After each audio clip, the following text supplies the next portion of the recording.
nationalism, service, teamwork, patriotism.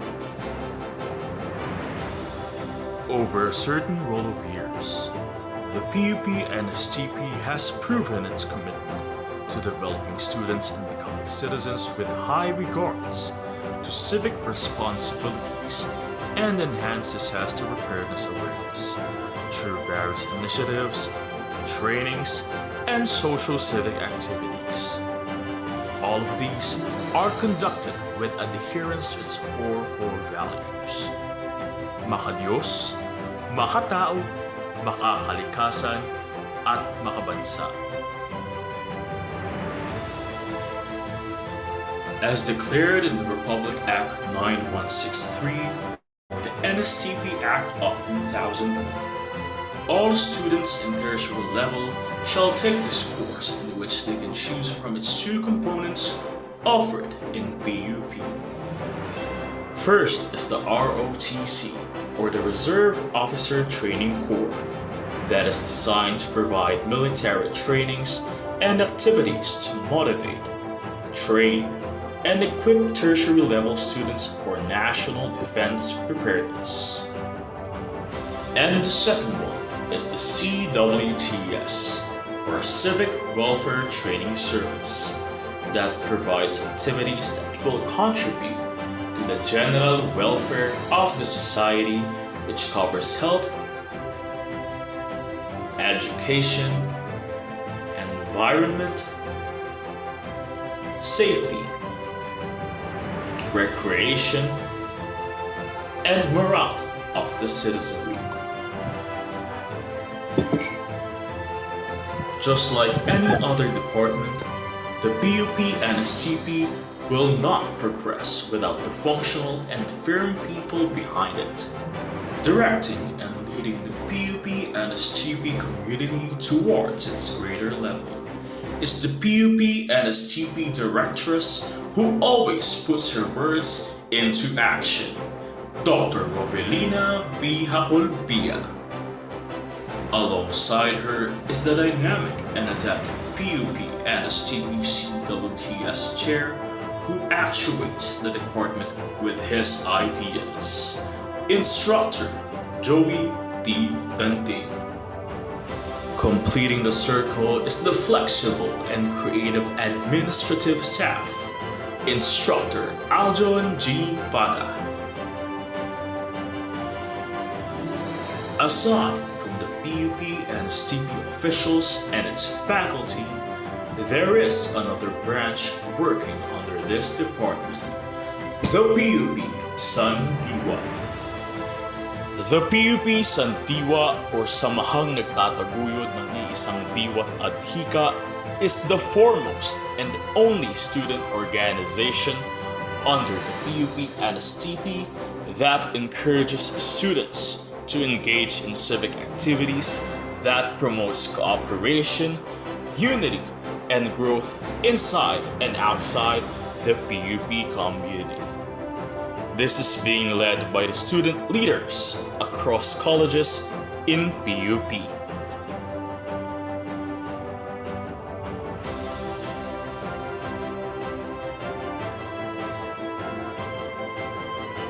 Even before, the PUP NSTP always puts active hands to various activities that enhance awareness and preparedness, such as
Evidently, nothing could stop the PUP NSTP from functioning, not even during trying times. Truly, there is so much to learn and so much to encounter from the PUP NSTP. So all together, let us create ways to serve the PUPians, the Filipinos, and the Philippines.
Magandang umaga mga kadiwa ka NSTP at sa mga kapwa namin scholar ng bayan. I am Bryant Anthony H. Betco. At magandang umaga rin sa ating hardworking PUP NSTP officials, faculty members, guest speakers, and sa ating 1,676 YouTube live viewers. I am Marisa D. Santiago, and we are your Masters of Ceremonies for today's webinar. But before that, I just want to acknowledge our NSTP faculty members na nasa ating Zoom meeting. So everyone, we would like to welcome all of you to the third week of Aksyon Kabataan webinar series.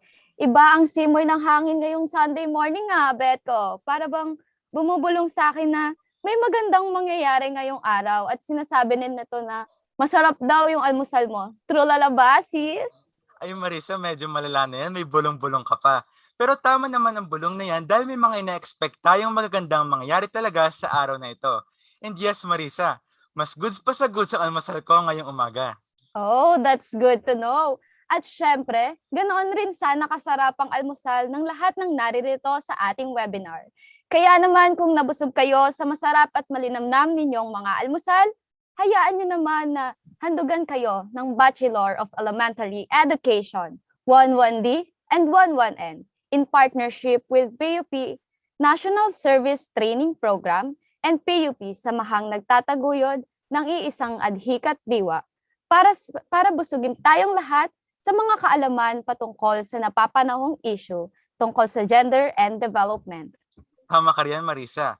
As we celebrate the Pride Month where the LGBTQIA+ community are recognized with self-affirmation, dignity, equality, and increased visibility of the members as a social group, we are delighted to serve you a two-part webinar titled Oh My God, Understanding the Colors of Sexual Orientation and Gender Identity as part of the Aksyon Kabataan 2022 webinar series.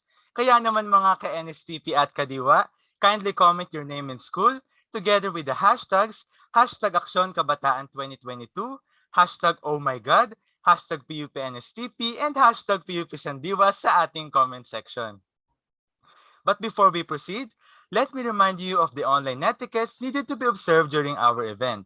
To our Zoom participants, please make sure that your microphones and cameras are turned off all the time to avoid interruption during the discussion unless you are asked to do otherwise. We also advise everyone to refrain from commenting irrelevant matters. Panatilihin po nating safe space ang ating comment section para sa lahat, and let's all pay attention to the discussion while learning something new this blessed Sunday morning. But before anything else, we would like to invite all of you to spend a short quiet time to feel the presence of our dear God in the invocation to be followed by the singing of Philippine National Anthem.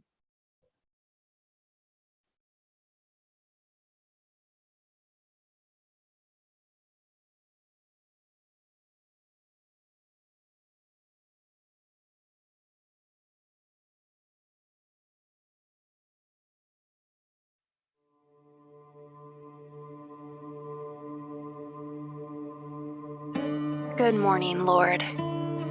Thank you for a new day.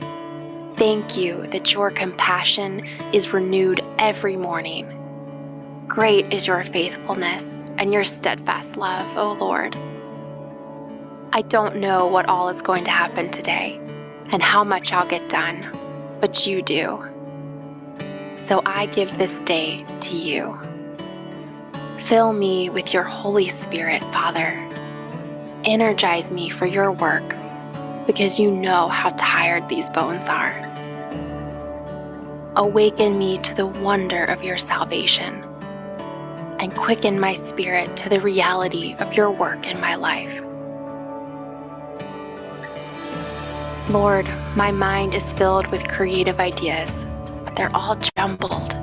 Holy Spirit, come and hover over my mind like you hovered over the waters at creation, and speak order out of the chaos. Help me to cease striving and to trust that you will give me all I need today to do the work you've given me to do. You will be faithful to complete the good work you've started. And as I step out into my day, I declare your sovereignty over every area of my life. I entrust myself to you and ask that you use me however you see fit. This day is yours. My body is yours. My mind is yours. Everything I am is yours. May you be pleased with me today. Amen.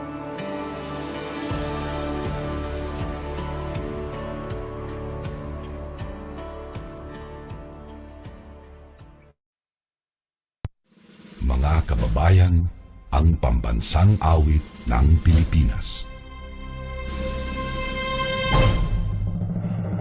Kayang mag-ibig, telas ng sinakalan, alam ng puso, sa titik mo'y buhay.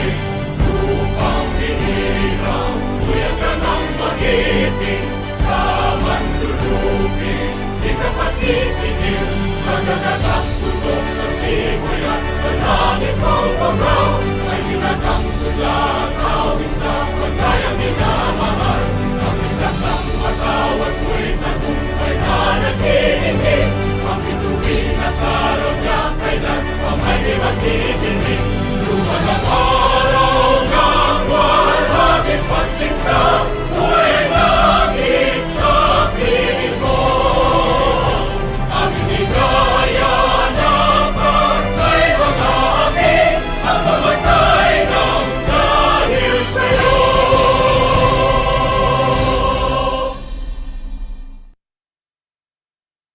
Ayan, good morning ulit everyone. Iba ang level ng energy nating lahat ha. Dahil dyan, may pa-shoutout kayo. Shoutout po kay Kagawad Carmila Suba ng Sangandaan at shoutout din po kay Cesar Santiago. Hoy, taray, may pa-shoutout ang ating Bryant dyan. Lalo tuloy akong na-excite dahil sa mga magagandang names na nabanggit mo. Pero syempre, hindi tayo papakabog. Shoutout din po sa ating soon-to-be SK Chairman, Marl Paredes, and shoutout din kay Maria Catalina Bohol at sa lahat ng mga 1,900 YouTube viewers. Dahil dyan, eto na ang aking trulala partner. Hindi talaga papakabog si Marisa. Okay, may iba naman ako, recall tayo. Grabe rin kasi yung dalawang nagdaang webinar. Naalala ko tuloy yung naganap noong unang linggo kung saan natutunan ko ang kahalagahan ng implementation ng disaster risk reduction and management sa pagpapataas ng ating resiliency at pag-achieve ng sustainable development. Ikaw ba Marisa, kamusta ang action kabataan experience mo last week? Ay, grabe. Ibang level. Like, legit na legit talaga yung last week na umaapaw yung karunungan at kaalaman. And with that, I've learned how we can protect our environment by reusing, recycling, refurbishing, as it is part of circular economic environment.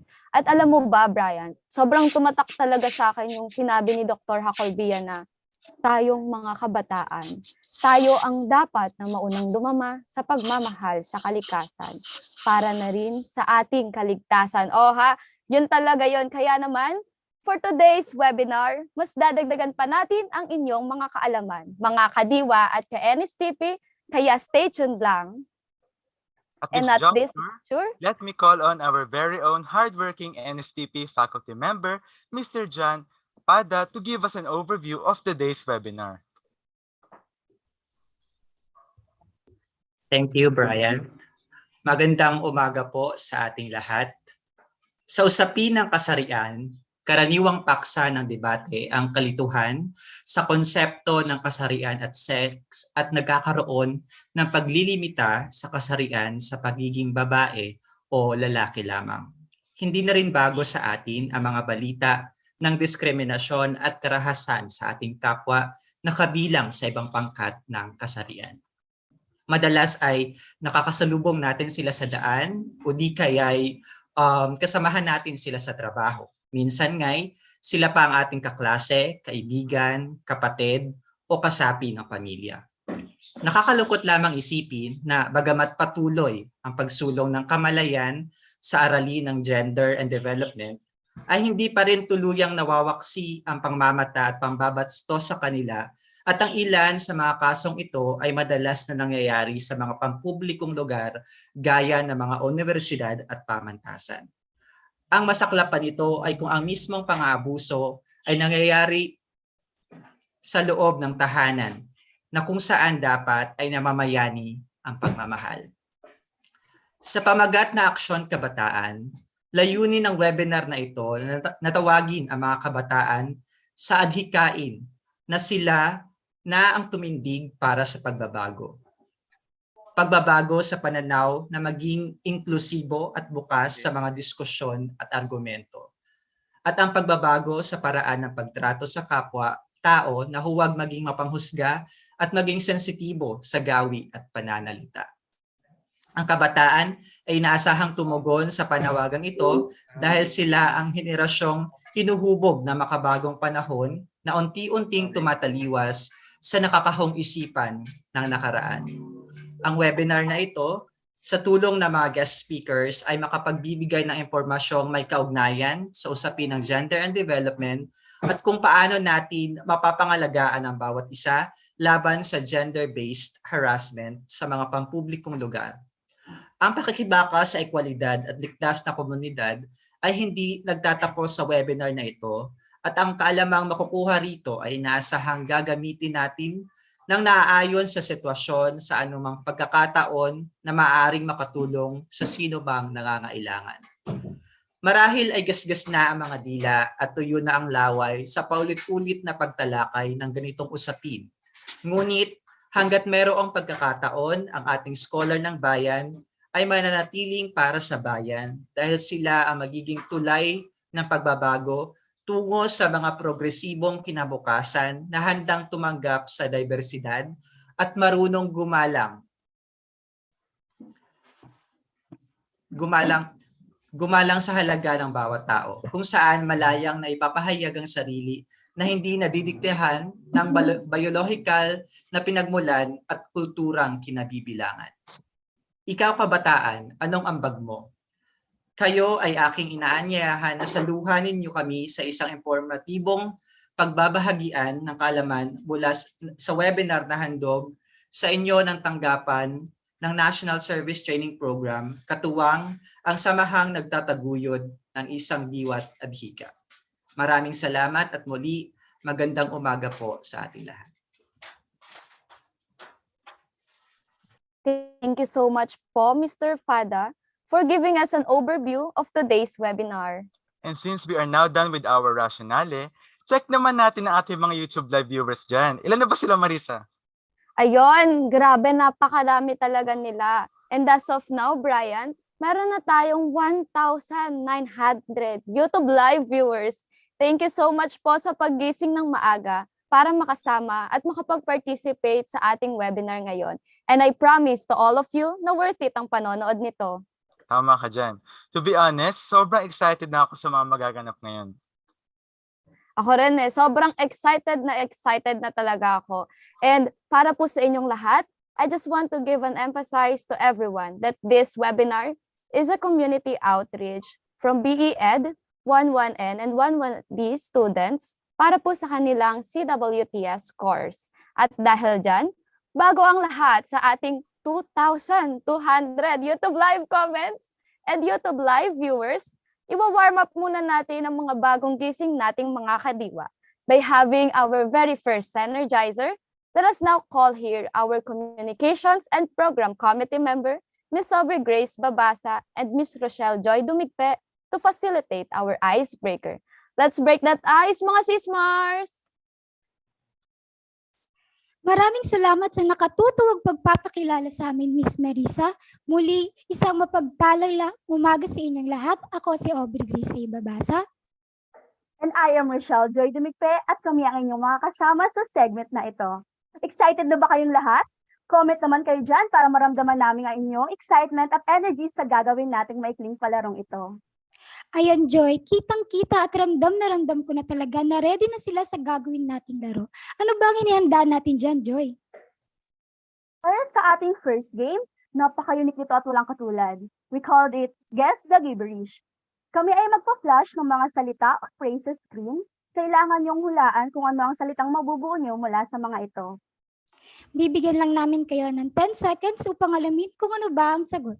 At sa aming hudyat na 1, 2, 3, go, ay doon lamang kayo magta-type ng yung sagot sa ating YouTube live comment section. Paunahan ito mga ka-NSTP at mga kadiwa dahil ang unang makakapagbigay ng tamang sagot ang siyang mananalo. Mga ka-NSTP, makinig kayong mabuti dahil ang aming babanggitin na pangalan during the game ay ang unang nakakuha ng tamang sagot at siyang nanalo sa game. Ano pang hinihintay natin? Game na ba ang lahat? Mukhang excited naman na kayo kaya simulan natin ang game na ito. Ayan. Para sa unang gibberish word, paki-flash, ayan. Gem, der, hand, devil, up, men.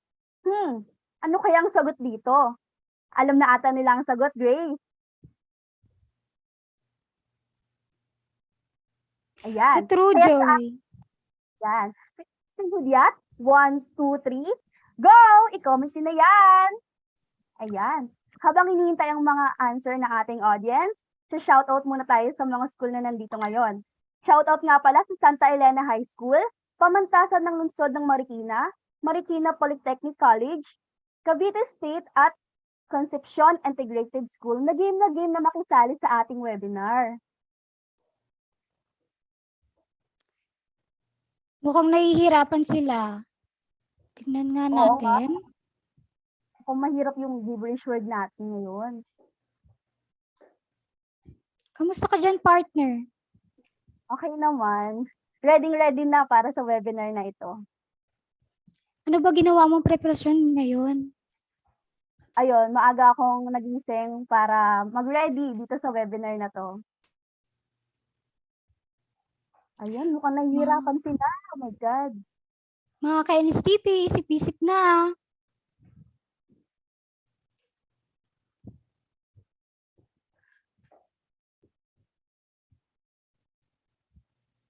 Ayan, mukhang may nakakuha na ng tamang sagot.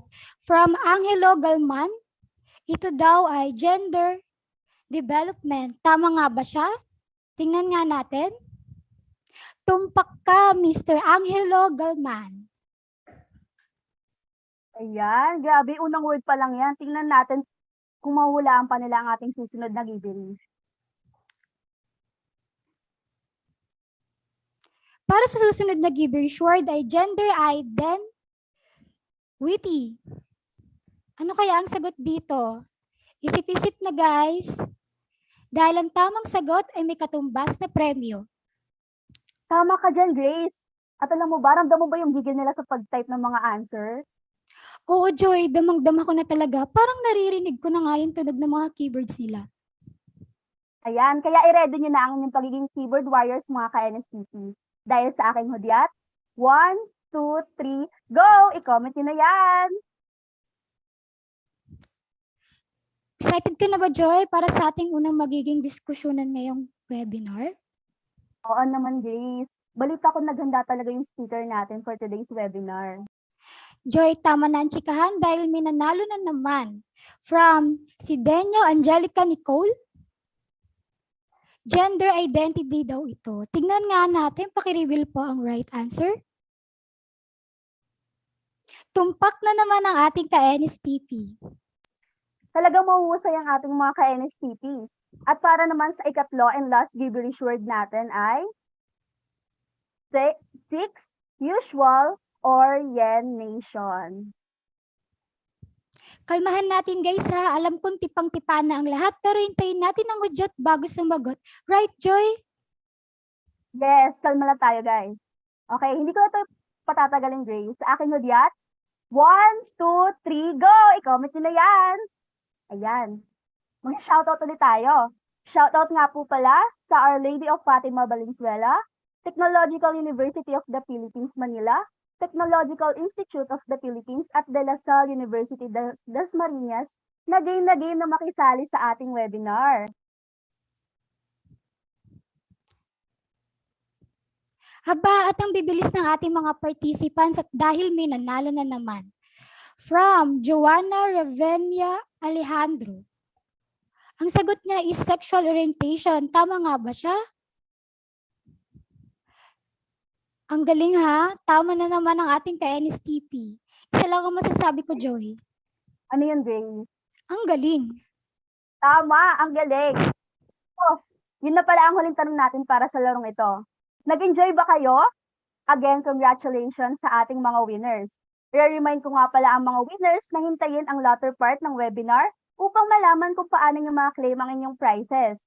Thank you rin sa lahat ng viewers na game na sumali sa ating palaro. Tunay nga na kahit sa maikling palarong ito ay may natututunan tayo. Tama ka dyan, Joy, at paniguradong nagkaroon na kayo ng idea sa magiging unang talakayan natin. Kaya naman, ibabalik na namin ang mikropono sa ating mga MCs. Again, ako si Aubrey.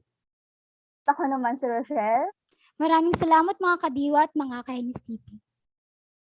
Ayan, thank you so much Miss Aubrey and Miss Rochelle. At sa ating mga kadiwa at ka-NSTP na talaga namang game na sumali sa ating first icebreaker. Yes.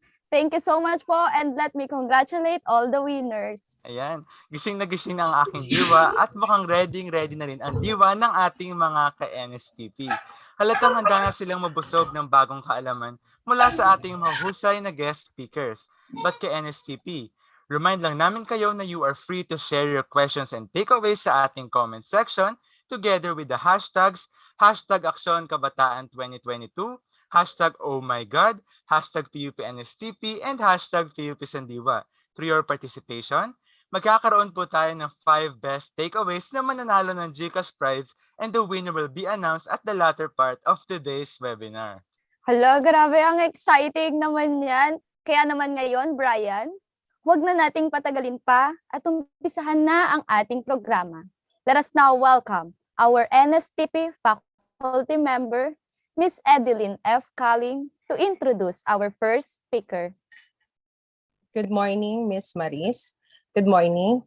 Allow me to give a glimpse of the professional life of our speaker, Miss Ele Aspila, ay isang transgender woman na laging handang iparamdam sa lahat na ikaw ay palaging kasama at hindi ka nag-iisa. Siya ay isang interdisciplinary business student na nagbukas ng panibagong pinto nang siyang manalo bilang University Student Government Campus Secretary sa De La Salle University noong 2021. At itinanghal bilang kauna-unahang transgender woman na ma-elect sa student government body ng DLSU.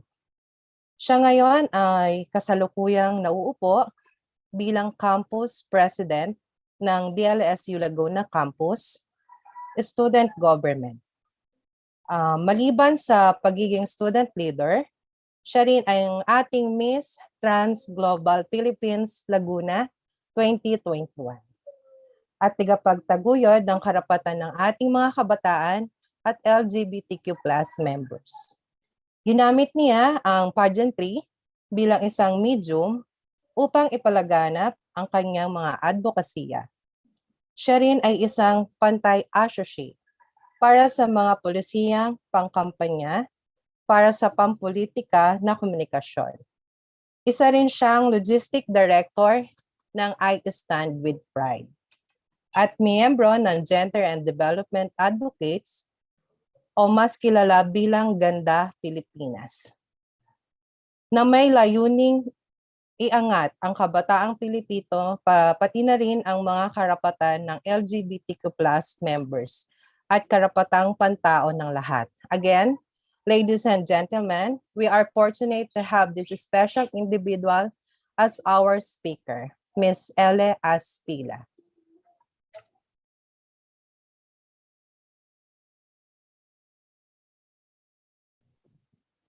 Ayan. Maraming salamat po, Ma'am Edeline, para sa isang introduction na talagang nakakamangha na translate sa Tagalog yung aking bio note. Maraming salamat po. I just want to make sure, am I audible po? Yes, ma'am. Loud and clear All po. right, thank you. Thank you. I already sent my PowerPoint. Should I be sharing the screen or kaya na?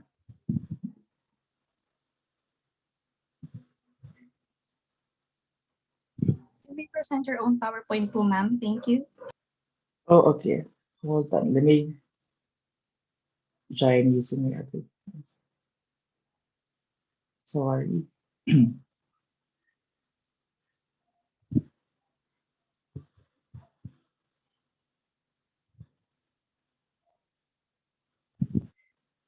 There.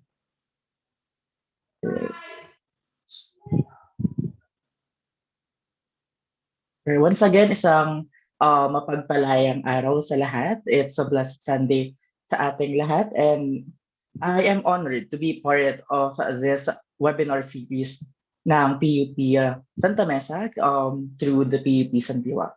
Before anything else, I know na nakilala na ako ni Ma'am Edeline, but allow me to introduce myself again. I am El Aspila, a trans woman, student leader, advocate, and a beauty queen. I am the campus president and former campus secretary of De La Salle University Laguna Campus Student Government, breaking the glass ceiling as the first transgender woman to be elected in the student council. I'm the former executive for communications of the LSU Prism, which is the LGBT organization of De La Salle University, Manila, and the former chairperson of Ciclab Santo Tomas in Binyan City, which is a youth organization that focuses on youth empowerment and civic engagement.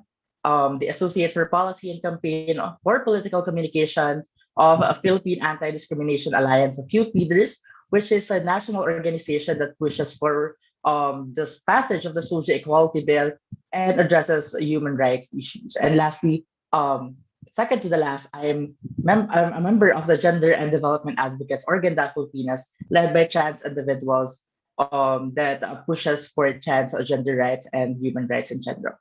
Lastly, I am your Miss Trans Global Philippines Laguna 2021. Next slide, please. There. So when I joined the National Pageant, my advocacy is entitled What's the Tea on Human Rights, LGSC, and LGBTQ+. Because I believe that we need to have a continuous conversation about this kind of topics, about our plight as a community, about human rights issues that affects the lives of LGBTQ plus individuals, and provide solutions about this kind of issues. Next slide. So what's the tea sa human rights? So for today, we're going to talk about human rights, so GSC and LGBTQIA plus community. So whenever I deliver my talk, gusto ko lagi that we start with the end in mind. So for this, I would like you to remember that gender equality is a struggle of human rights. Based on United Nations description, human rights are rights inherent to all human beings regardless of race, sex, nationality, ethnicity, language, religion, or any other status. Human rights include the right to life and liberty, freedom from slavery and torture, freedom of opinion and expression, the right to work and education, and many more. So with this, everyone is entitled to these rights without discrimination. So human rights, basically karapatang pantao. At alam naman natin na lahat ay meron ito at lahat merong karapatan na ipaglaban yung kanilang karapatang pantao.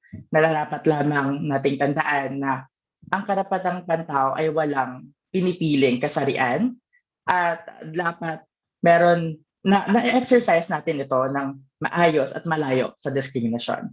Next slide. So once again, what's the tea sa human rights? The plight of gender equality is a fight for the injustices against human rights.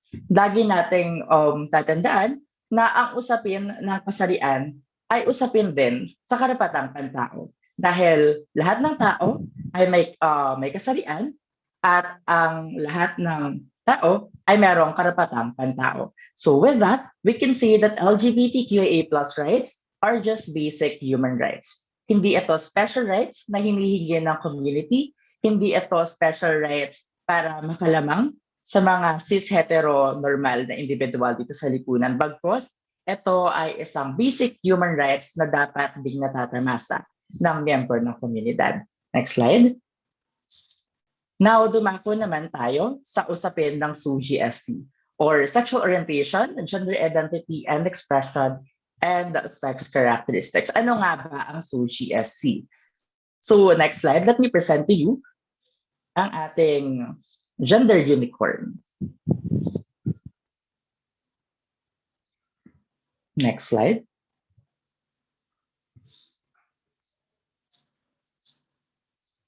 So, dito sa talakay nito, pag-uusapan natin kung ano-ano nga ba yung ibig sabihin ng sexual orientation, ng SUGSC basically, at bakit lahat ng individual ay meron nito. Hindi lamang ang mga member ng LGBTQIA+ community. Next slide po. I think this is the old presentation. I sent another presentation this morning. Ayan, pa-request na lang po natin. So, dun sa ating bagong presentation, nandun yung ang ating gender unicorn, kung saan binibigyan tayo ng isang holistic or isang overview kung ano ba ang SUGSC. Kaya, hintayin lang natin mag-load yung bagong PowerPoint that I sent earlier this morning sa ating tech team. Pero bago ang lahat, sa audience natin sa Zoom at sa YouTube Live, I would like to ask this question again. So alam naman natin na meron tayong traditional celebration na ganito. Is this a gender reveal party or a sex reveal party? May I request you to answer this question through the chat box or dun sa ating YouTube comments before, as we are waiting for our PowerPoint.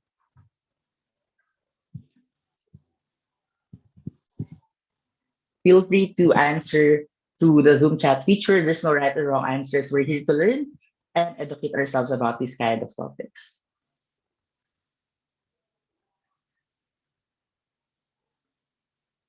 Sex reveal party, sabi ni Brian.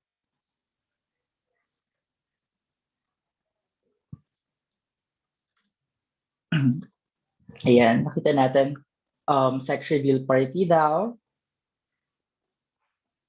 Okay, medyo inaantay pa natin yung PowerPoint natin.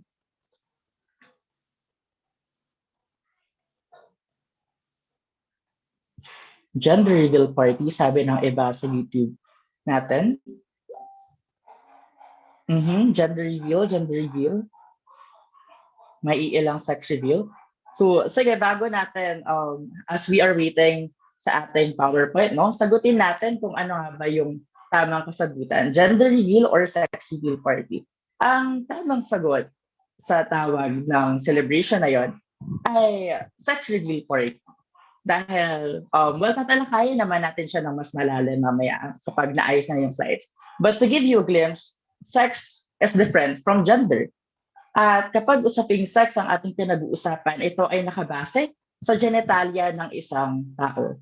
So, kapag panganak ng isang bata or sa ultrasound, ang nakikita lamang ay ang genitalia ng isang tao.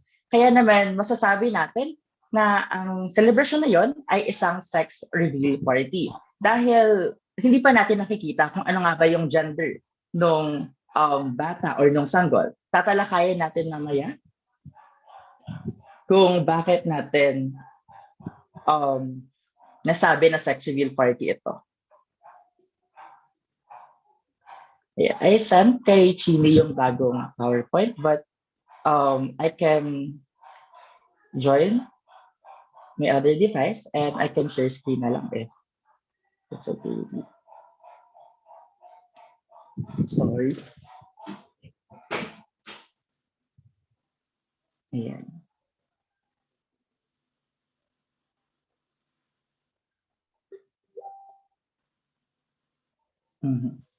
Ayan, nagkakaroon tayo ng technical difficulties.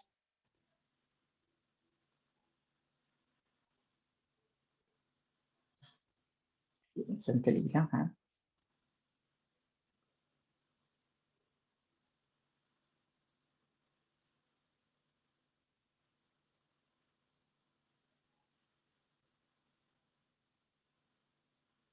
Ayan, requesting for access.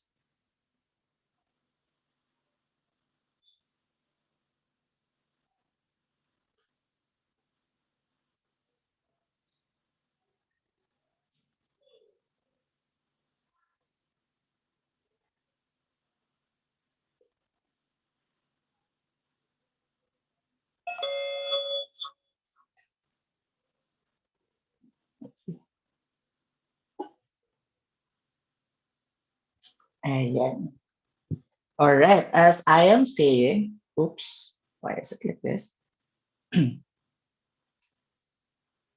There you go. So as I was saying, pinapakilala ko sa inyo ang ating gender unicorn kung saan binibigyan tayo ng overview kung ano nga ba ang SOGST sa ganitong paraan. So nakikita natin ang gender identity or nakafocus sa ating pag-iisip kung ano ba yung nakikita natin, kung ano ba yung pagtingin natin sa ating sarili. Yung sexual orientation, meron tayong puso, which means that sexual orientation is all about attraction or kung kanino ba tayo nakakaramdam ng special na affection towards certain gender. And yung next is ang ating sex characteristics. As I mentioned kanina dun sa question kung gender reveal ba or sex reveal party, ito ay tumutukoy sa genitalia ng isang tao kung maaaring meron siyang titi or meron siyang pupe. Ganun yung doon nakabase kung ano nga ba yung sex characteristics. And yung pangkabuuan naman, kung paano natin pinapakita or in-express or pinapahayag ang ating sarili sa lipunan ay tinatawag na expression. So with that, ang answer po dito sa ating celebration na ito ay sex reveal party dahil hindi pa natin nakikita kung ano ba yung gender ng sanggol sa pamamagitan ng ultrasound. Bagkus ay ang nakikita lang natin ay ang sex ng bata na nasa sinapupunan ng kanilang ina. So with that, pag-usapan natin ang kaibahan ng sex or assigned sex at birth at gender. So sex or assigned sex at birth is an assignment based on observed physical genitalia of birth. So ang sex, ang nagdedetermine nito ay ang mga doktor or yung mga kumadrona na nagpapaanak sa atin. Paano nila nalalaman? Sa pamamagitan lamang ng pagtingin kung ano ba yung ating ari na meron sa mga sanggol. So ito yung nakikita ng naked eyes natin at meron tayong male, intersex at female. Gender naman, on the other hand, is a social construct that allows a person to identify as male, female, or queer according to patterns defined by a given society at a particular moment in history. So nakikita pa lang natin sa definition na to that gender is really fluid. Nagbabago ang gender through time dahil gender is what is attributed to the idea of maleness or femaleness in a given society in a particular time. So nakikita natin na magkakaiba yung idea ng pagkalalaki at pagkababae sa iba't ibang kultura. At nagbabago ito through time. So this describes the psychological and social meaning added to being a man or a woman. So makikita natin siguro ito yung mga stereotypes ng panlalaki na kapag babae, emosyonal, kapag lalaki, malakas yung pangangatawan. Ganito yung tinatawag natin gender. So nakikita natin na yung gender ay imposed by the society. These are created by the society. And sad to say na yung gender sometimes it hinders a person kasi nalilimitahan yung tao sa idea ng gender within the society. When in fact, pwede naman tayong mag-go beyond sa kung ano yung sinasabi ng lipunan. So with that, what's the T sa SUGSC? Usapang sex naman tayo. So sex characteristics, it includes primary sex characteristics such as I mentioned, genitalia, chromosomes, yung XX and XY chromosomes, and secondary sex characteristics, for example, mass distribution, yung hair distribution, and other physical appearance. So sex characteristics is something that is universal, something na scientific or meron tayong basis sa mga ganitong bagay. On the other hand, before we go to usapang gender, I would just like to ask the audience once again. So this statement was mentioned by our VP-elect, Sara Duterte, saying she is also a part of the LGBT community. Quote unquote, I cut my hair short when I want to be a man. So is this statement referring to gender identity or gender expression? I would like to once again see your comments or your answers through the Zoom chat feature or the YouTube comment section. Ayan, tignan natin kung ano nga ba yung pulso ng mga taga-PUP sa usaping ito. Is this a gender identity or gender expression? Ayan, mukhang marami na tayo nakakasagot. To answer this question, gender identity or gender expression, ang tamang sagot po ay gender expression. Pag-uusapan natin mamaya kung ano nga ba ang pinagkaiba ng gender identity at ng gender expression. So, dumako na tayo sa usapang gender. Gender expression is an external manifestation of gender expressed through one's names, pronouns, clothing, behavior, and other characteristics. So nakita natin si gender unicorn kanina na ang expression ay yung yung buong pagpapahayag ng tao sa kanyang sarili. So nakikita natin is this is how an individual present themselves in the public. So for example, if they present themselves masculine, feminine, or sometimes androgynous, kung paano nila gustong ipahayag yung kanilang sarili at walang tamang paraan ng pagpapahayag sa kanyang sarili dahil bilang individual, magkakaiba tayo at meron tayong kanya-kanyang pag-iisip, puso at paraan kung paano natin ipapahayag ang ating sarili. On the other hand, gender identity is one's personal identification in relation to gender. So this refers to each person's deeply felt internal and individual experience of gender, including personal sense of body and other expressions of gender. So this includes cisgender, the idea of being cisgender, transgender, and non-binary. So I would like to highlight the word internal. So this is something that is within us, within the individual. So if I mention to you that I identify myself as a woman, you can't tell me otherwise because this is how I see myself. Mas kilala mo yung sarili mo more than mas kilala ka ng ibang tao. Hindi pwedeng sabihin na hindi kasi sa paningin ko lalaki ka pa rin. But once again, this is something internal. Yung tao, yung individual mismo, yung makakapagsabi kung ano ba yung pagkakakilala niya sa kanyang sarili.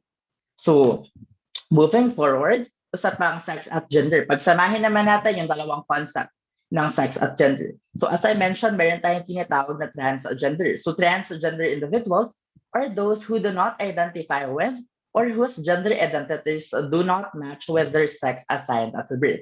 So I am a transgender woman. My sex assigned at birth is male because pinanganak ako na meron tayong tite. At ito yung sinabi or sinulat ng doktor na nagpaanak sa atin. So my sex assigned at birth is male. However, growing up, I realized that I am a woman trapped in a man's body. So I identify myself as a woman. So nakita natin na hindi match yung ating sex assigned at birth and yung ating gender identity. So that makes me a transgender woman. And pag sinabi naman natin, bakit LGBTQ plus lang yung meron ganyan? Hindi po totoo yan. Dahil ang mga straight people, quote-unquote straight people at ang heterosexual people ay meron ding gender identity. Kadalasan sila ay mga cisgender individual. Cisgender individual are those na nagme-match ang kanilang sex assigned at birth at ang kanilang gender identity. So for example, may pinanganak na babae dahil meron siyang puke at yun yung dinikte at yun yung nilagay ng doktor sa kanyang birth certificate. And growing up, lumaki siya bilang babae and na-identify niya yung sarili niya as babae. Nakikita natin na nagmamatch sila. So that makes her a cisgender woman. And going back to the idea of transgender individuals, we have this thing called transitioning. Transitioning is the process wherein a person undergo certain or several processes to conform or to align themselves with their chosen, not chosen, but their gender identity. So I would just like to highlight that some trans individuals go through a process of transitioning, but not all. Because at the end of the day, transitioning is a privilege. Sobrang mahal ng process of medication, or sometimes yung ibang trans individuals, it's not safe for them to transition. Bakit hindi sila tanggap ng pamilya nila, so they can't change their names. And merong iba na legal basis. For example, in the Philippines, we don't have the gender recognition law, which sana mapasa natin sa 19th Congress. Dahil ang gender recognition law allows transgender individuals to change their gender markers. Para naman kapag pinakita yung ID, nakalagay doon yung gender instead of sex. Para naman maramdaman ng trans individuals na we are owning the identity na para sa amin talaga mga individual. Once again, transitioning is a privilege. Trans women or trans men do not owe their femininity or masculinity to the society. So I think we should stop or we should refrain imposing beauty standards on how a trans woman should look like. Let's not base the respect on the idea of passing na sabihin natin na hindi ka pa naman mukhang babae. Because at the end of the day, regardless kung ano ang itsura mo, it's something that is within us. It's something that is na hindi natin pwedeng i-argue sa tao. If the person identify herself as a woman, then why should it bother us, diba? So it's none of our business. So next slide. Punta naman tayo sa usaping attraction. Balik tayo sa ating gender unicorn. Ang attraction ay nakaturo sa puso because ang attraction or sexual orientation is about attraction. It is the enduring physical, romantic, or emotional attraction to another person in relation to their sex or gender. So when we say sexual orientation, this is not limited to kung kanino ba natin gustong, kung sino ba yung gusto nating makatabi sa pagtulog. This is not limited to the sexual attraction, but also pwede rin siya sa romantic or platonic, ganyan. So dito pumapasok yung idea ng gays, lesbian, bisexuals, heterosexuals for or quote-unquote straight para sa ating kadalasan cisgender individuals, and yung idea ng pansexuals. And sa usaping attraction naman, gusto kong i-highlight that this should not be equated to sexual preference. Bakit? Because our sexual preference or attraction towards other is not a preference. It's not a choice, but it is part of our humanity and our identity. Hindi natin pinipili ito, bagkus ito ay kusang nararamdaman dahil parte ito ng ating pagkatao. Kaya huwag nating, let's refrain from saying na pinili mo yan kaya panindigan mo. Let's say na ganito ka kasi pinili mo yan. This is not something that we choose. This is something that is part of our identity. So next slide. So with that, napag-usapan na natin ang sexual orientation, gender identity, expression, and sex characteristics. Allow me to share with you my journey to womanhood. So para mas ma-visualize natin or mas maintindihan ba natin from a trans woman myself kung ano ba yung idea ng SOGSC. So in 2016, this is me. My sexual orientation is heterosexual because I am only attracted to women. I never had a girlfriend, but I know that I am romantically attracted to women. So my gender identity back then as a cisgender male because my sex assigned at birth and my gender identity or how I see myself matches. So that makes me a cisgender male. And my gender expression, as you can see, I'm very masculine. I wear masculine clothing, masculine haircut, and I still use the he and him pronouns back then. In 2017, I realized that I am different from other guys. I realized that I am a homosexual. That's my sexual orientation because I started to get this attraction towards my fellow men or fellow guys. And however, my gender identity, I still recognize or identify myself as non-binary or queer because I don't want to limit myself to the idea that I'm only attracted to male. Because there are still attraction towards different genders. So hindi ako limitado sa mga lalaki lang. Nagkakaroon pa rin ako ng attraction to other gender.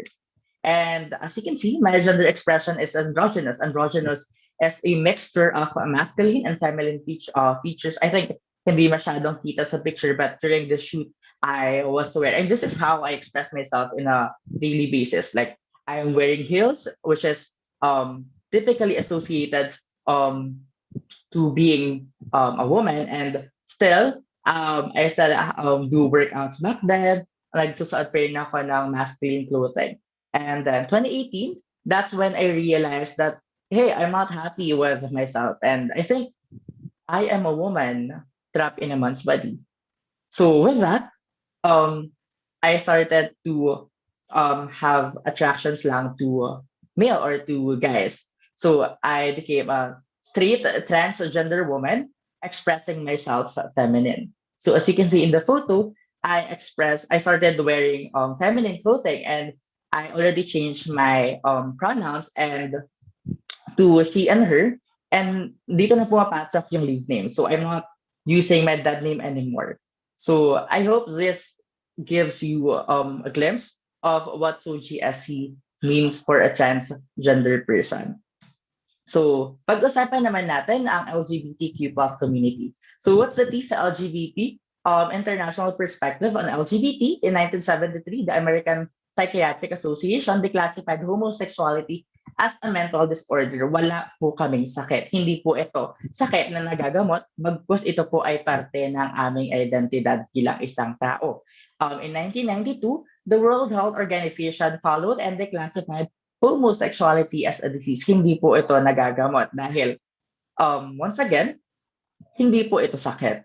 In 2006 to 2007, the Yogyakarta Principles were developed to imply that LGBT rights are just basic human rights. Once again, ang LGBT individuals are basically human beings who deserve to be treated fairly, equally, and malayo sa discrimination. And in 2016, the UN Human Rights Council adopted a resolution for the UN Independent Expert on SOGI violations. Many SOGI-SC-related cases were included in the Universal Periodic Review. So nagkakaroon na tayo ng mas malawak na idea ng gender at yung usapin ng SOGI-SC in 2016. So ano nga ba? What's the T sa LGBT? The question is the Philippines LGBT friendly? Ayan, hold on to your answers as we discuss that Philippines ranked first as a gay-friendly country and found to be more accepting to LGBTQ plus people in a 2019 global survey among 34 countries. So nakikita natin talagang mainit daw yung pagtanggap ng mga Pilipino sa miyembro ng LGBTQ plus community. And 73% of adult Filipinos agreed with the statement that homosexuality should be accepted in the society. Pero bumalik tayo sa nangyayari. Reality check tayo. Ito nga ba yung pinaparamdam ng lipunan sa atin? Ito nga ba yung nangyayari sa ating lipunan sa kasalukuyan? Let's look at the numbers. 26 LGBT students hear anti-gay slurs on an average of 26 times each day, and 26% of LGBT youth are told to leave home because they are not accepted by their own family. So ito yung pumapasok, yung tinatakwil yung mga kabataan dahil nagpapakatotoo sila sa kanilang sarili. And 3 times, LGBTQ plus individuals are almost 3 times more likely than others to experience a mental health condition. Bakit ito nangyayari? Discrimination. Marami tayong cases ng bullying towards the members of the community. Maraming mga bata ang nakakaranas ng discrimination sa kamay ng kanilang pamilya, sa mga kaibigan. Even sa school, sa university, na dapat ay isang safe space para sa mga individuals. But then again, bumabalik tayo sa dahilan kung bakit nga ba sila nagkakaroon ng ganito, discrimination at mababaw na pag-unawa sa aming identity.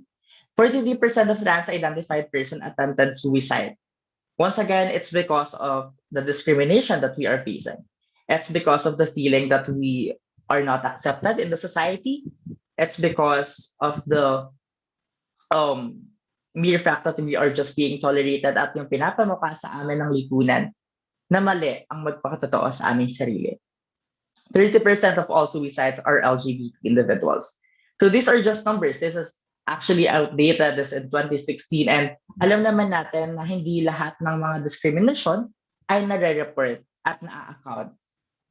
What more yung mga taong takot magsalita, takot mag-report, at yung mga taong hindi nalapitan ng tulong. These numbers only prove na hindi pa rin tayo tanggap ng lipunan, but merely tolerated by this patriarchal society. So these numbers speak the same stories and share the same struggles. Nakikita natin na iisa lang naman yung pinagmumulan ng ganitong usapin. Ano nga ba ang problema? Discrimination is the problem, and this should be addressed. So discrimination sa LGBT, nakita natin yung mga trans individuals that are being banned from marching. Recently, na alam natin yan na naging issue yung mga trans women na hindi makagraduate kapag hindi nila pinagupit yung buhok nila, kapag hindi sila nagsuot ng pang lalaki kasuotan sa kanilang graduation. And this is already discrimination because these institutions are not allowing them to be their most authentic self, to go to their graduation na naka-assign na naka-present kung ano ba yung nakikita nila sa kanilang sarili. And pare-pareho lang naman tayong nag-aral, pare-pareho lang nating pinaghirapan na makakuha ng diploma. Bakit kailangan hindi tayo tignan ng pantay-pantay? Luckily, DepEd regional, meron na naman talagang gender-responsive memorandum ang DepEd. But then again, we have to reiterate them sa kanila para naman ma-recognize nila na parte ang mga educational institutions sa pagpapalaganap or pag-promote ng gender-responsive acts sa paaralan. So, salamat dahil meron tayong ibang cities na merong anti-discrimination ordinance katulad ng sa QC kay Mayor Belmonte wherein naban yung isang trans woman sa paggamit ng female's restroom. But di ba nakikita natin, trans women are women. At gusto lang naman po namin na gumamit ng palikuran at umihi. Ang gusto lang po namin ay umihi. Wala kaming balak na masamang intensyon sa kahit na sino. Dahil dito naka-align yung aming pagtingin sa aming sarili. So, as I mentioned, meron tayong ibang cities na may anti-discrimination ordinance. In 2016, only 25% of Filipinos reside in areas protected by ordinances against discrimination on the basis of sexual orientation and gender identity. Luckily, dumadami na ito. Nagkakaroon na sa Bulacan, sa Pasig ng mga anti-discrimination ordinances. And susubukan natin na paramihin pa yung mga places na magpoprotekta sa lahat, hindi lamang sa LGBTQ plus community, laban sa discrimination. Nakikita natin ano nga ba yung problema kung bakit 25% lang in 2016 yung merong ganitong mga ordinansa. The problem is, yung mismong tao na dapat magprotekta sa atin at bigyan tayo ng pantay-pantay na karapatan ang siyang nagdi-discriminate sa atin. These statements only prove na meron silang mababaw na pag-unawa sa idea ng gender. And ito yung nagpapahirap, or this is becoming the hindrance kung bakit hindi pa rin napapasa ang SOGI Equality Bill. It's because the people in power are the ones who are stopping us from exercising our rights as human beings at ma-celebrate natin yung equality and equity dito sa society. So with that, we need the SOGI-SC responsive legislation like the SOGI Equality Bill.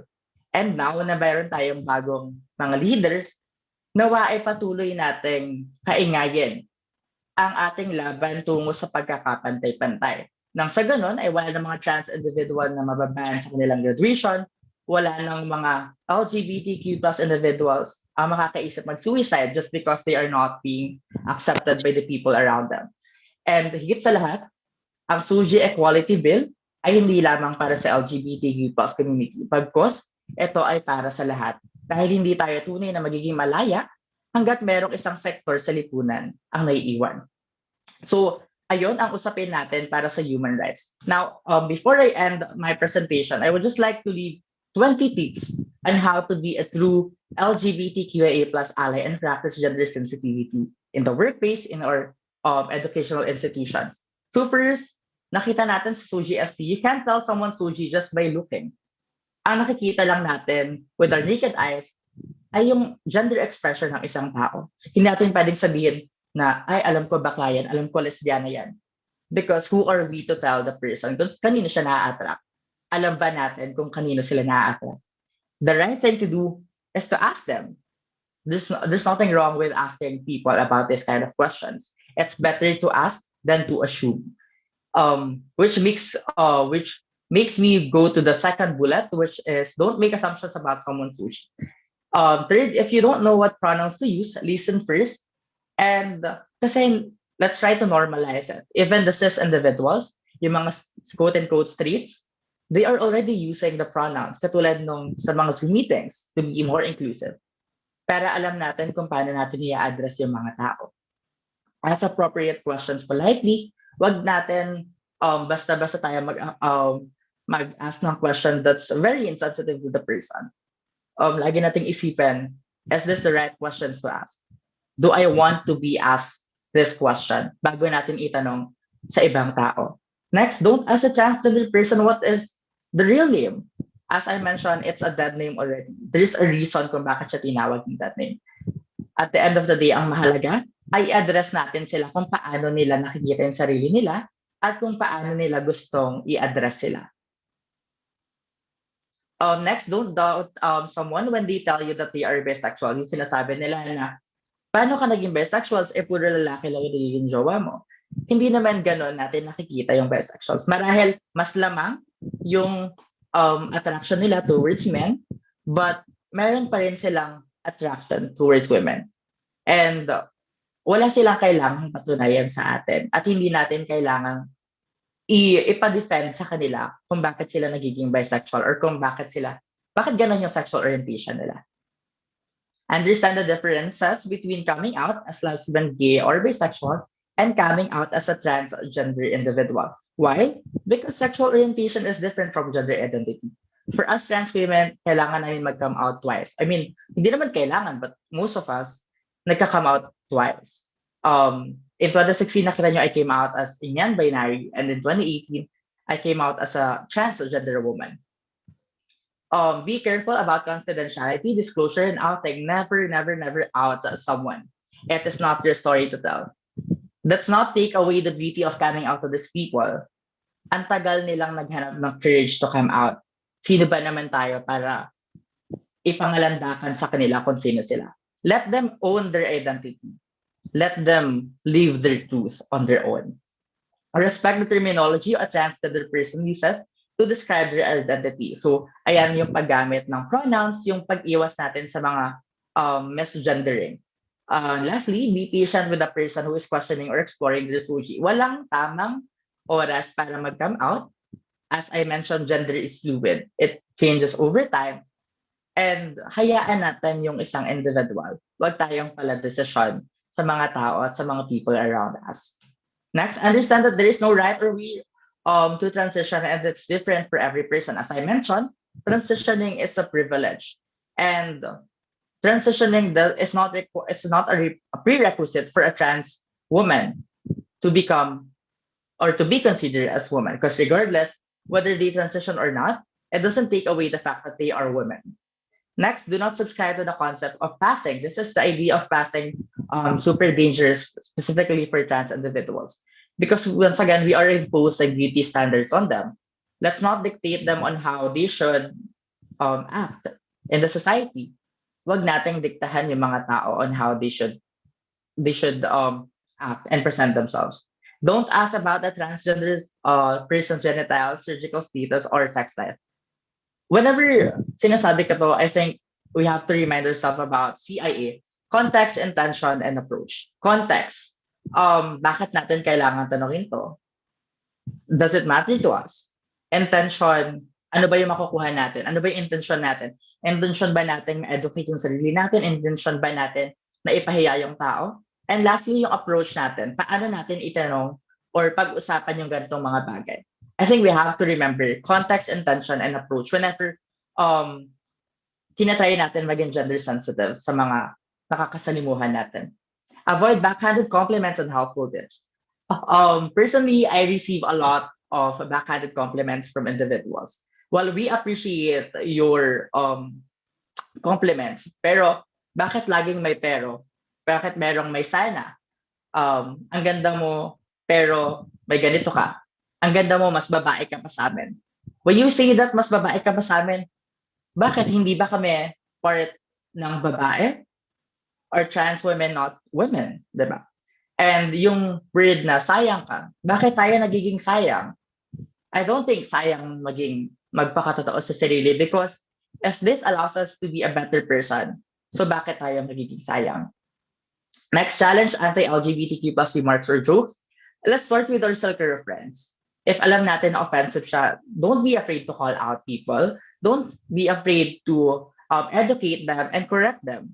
Kasi yung mga ganito, kapag hindi natin correct, lumalaki pa siya sa mas malaking issue ng discrimination.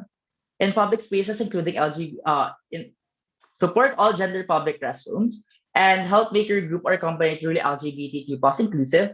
At meetings and events, set an inclusive tone and listen to LGBTQ plus people. Do your research if you have time. Hindi natin pwedeng sabihin na, kasi hindi naman namin alam.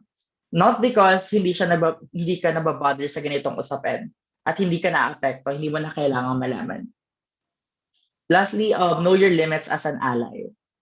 And so with that, for a progressive and inclusive society, I am Elle Esquilla, a trans woman, student leader, advocate, and a beauty queen. At lagi-lagi lang nating tatandaan that LGBTQIA+ rights are just basic human rights. And so GSC is not limited to the LGBTQ+ community, but it is for everyone. Doon tayo sa pantay-pantay na pagtrato ng batas, ng lipunan, at para sa ating sarili. Maraming salamat, at dito nagtatapos ang aking presentation for today.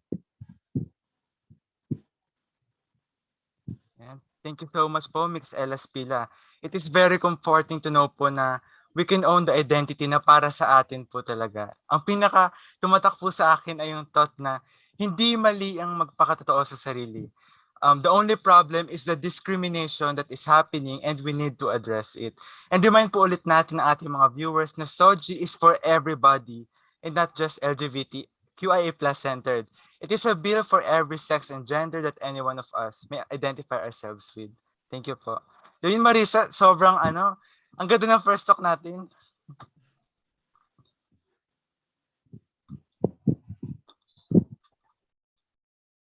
Yes, partner. Talagang sobrang ganda and full of knowledge. Tapos kitang-kita na lahat ng ating mga viewers ay nabusog agad sa kaalamang ibinahagi ng ating first guest speaker. At eto nga, Brian, sobrang nakot talaga yung attention ko sa sinabi ni Mix L na acceptance and implementation of SOGI should start with our leader who ought to protect and serve us. Dahil sobrang nakakalungkot talaga na as community na nagsusuicide dahil lang sa lack of acceptance na binibigay sa kanila. So everyone, please remember po na the members or let the members of LGBTQIA+ community own their identity.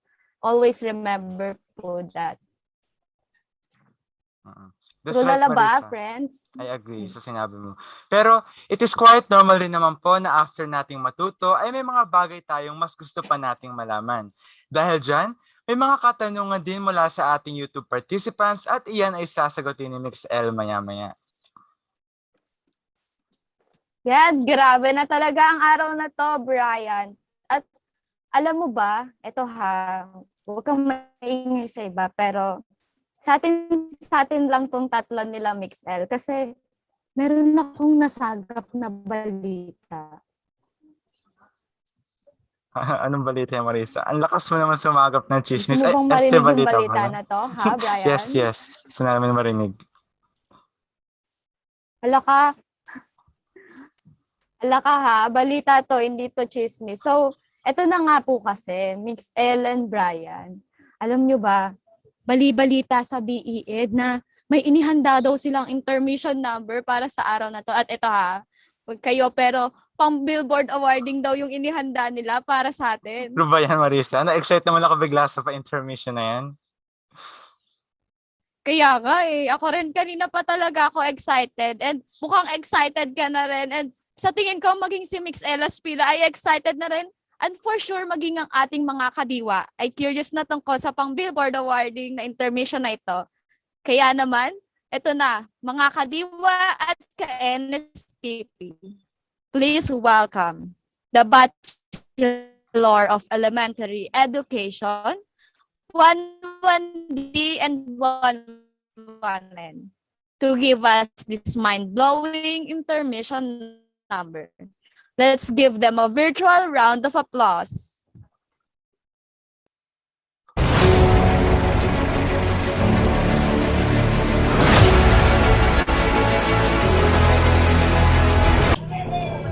Bata pa lang ako, itinuro na sa akin nila mama at papa na nilikha ng Diyos ang tao, isang lalaki, isang babae. Sina Adan at Eva na kanyang pinagpareha upang magparami at pangalagaan ang kanyang mga likha. Babae at lalaki. Sa aking paglaki, tila may kakaiba. Parang may kung anong bumabagabag sa akin. Parang ayaw tanggapin ng puso ko ang itinuro nila mama at papa. Na ang kailangan maging magkapareha ay nakabase sa dinidikta ng Biblia. Nakasunod sa nakasanayan ng mga tao sa mundo. Ang gulo ng kapaligiran ko. Ngunit, mas magulo ang isip at nadarama ko. Tila hindi nagkakasundo ang bulong sa aking isip. Sa isinisigaw ng aking puso. Tila nasa maling katawan ang kaluluwa ko. Hindi ito ang ninanais ko. Nais kong maging ako. Ngunit, nakakatakot ang mapanghusgang mundo. Ang mga tingin ng mga tao. Tuwing pumipitik ang mga daliri ko. Ang padidiri ng mga tao sa mga kapareha ko. Natatakot ako. Natatakot akong maging katulad nila. Natatakot akong madama ang nadarama nila. Natatakot akong sapitin ang panghusga, pang-aalipusta at panlalait nila. Pero nais kong kumawala.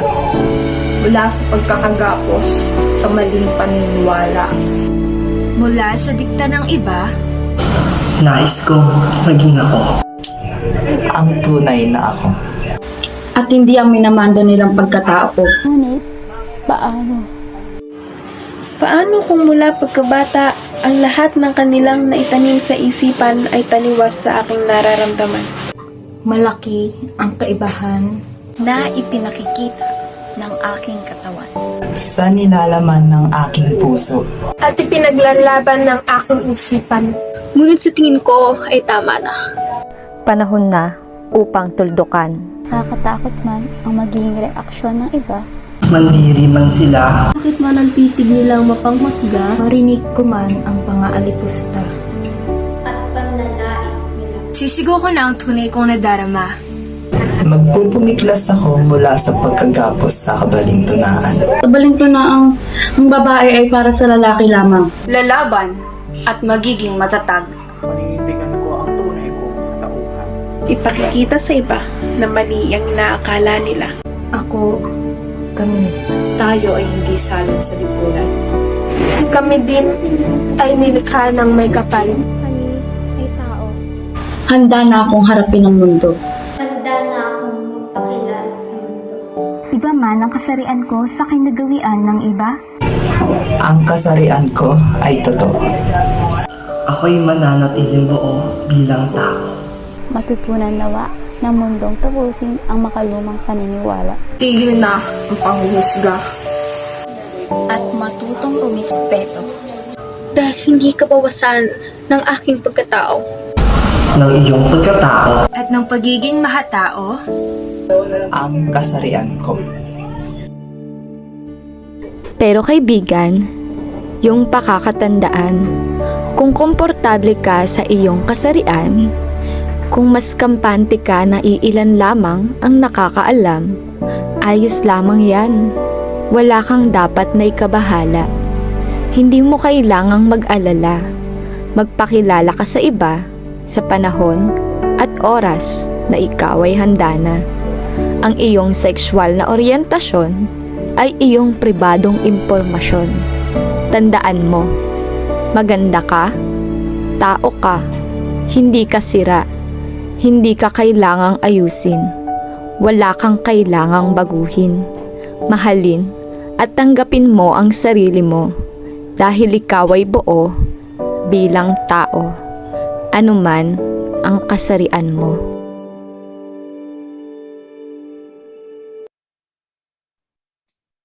Hala, ano yun, Marisa? Bakit naman ganun yung intermission nila? Ang lakas maka-speechless. Ang husay. Ay, grabe ka naman, partner. Meron ka pang pakanta dyan. Kaya nga sobrang galing talaga nila and halata na sobrang pinaghandaan nila ang pa-intermission na ito. So, thank you so much po. Kaya nga Kasi naman, Marisa, nakakahawa ang kahusayan ng lahat ng mga nasa likod ng pa-intermission na to. Sobra talaga. Kaya thank you again sa inyong lahat and sana na-enjoy ng ating mga ka-NSTP at kadiwa ito. So before that, thank you so much po ulit and BED, ngayon naman sa oras na ito, sasagutin na ang inyong mga katanungan. Para sa ating mga kadiwa at ka-NSTP, at this moment, let us welcome our Communications Committee Head, Ms. Rose Ann Rebaño, to facilitate our open forum. Thank you very much, Marisa at Betko, at magandang umaga sa ating mga kadiwa. Ako po si Rose Arrebaño from BID11D and I'm here to facilitate the question and answer portion for this webinar. Ayan nga, at nasa unang parte pa lang tayo ng ating talakayan pero siksik, liglig at nag-uumapaw na ang ating kaalaman. Thank you very much to Mix L. Aspilia for an enlightening and informative presentation. Natutunan nga natin na SOGI describes a wider spectrum of all people and not only the LGBT community. And ang naging remarkable nga din sa akin ay yung sinabi ni Mix L na hindi tayo patuloy na magiging malaya kung mayroong isang sektor sa ating lipunan na naiiwan. So as allies, we should understand, listen, and accept. That's it, and I think we have a few questions. So we may call on Mix L. Aspilia para po sagutin ang mga katanungan ng ating mga kadiwa.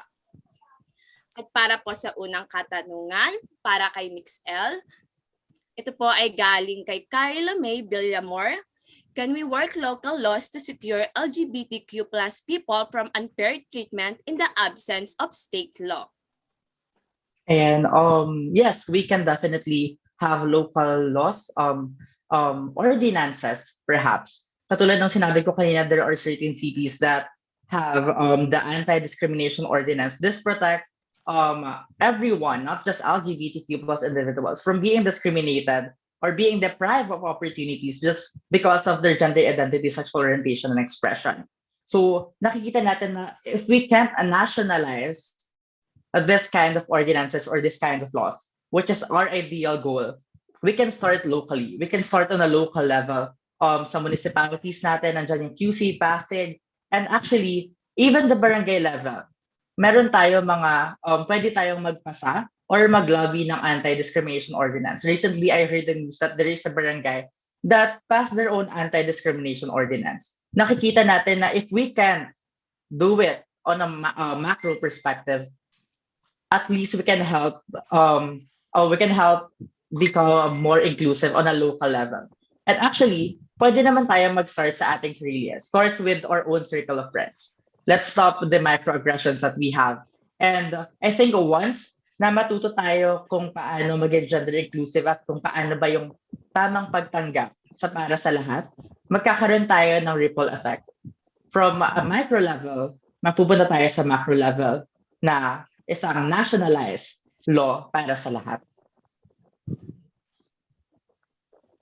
Thank you very much, Ms. L, for that wonderful insight. At para naman po sa susunod na katanungan. Ito po ay galing kay Nida. What advice can you give to those people who cannot express their gender identity and be part of LGBT due to their culture or religion? As I mentioned, there's no proper way of coming out. May kanya-kanya tayong paraan kung paano natin ipapahayag ang ating sarili. Sometimes, sapat na we own our identity. Hindi mo kailangan ipakita sa lahat. Hindi mo kailangan maging engrande yung pag-come out mo.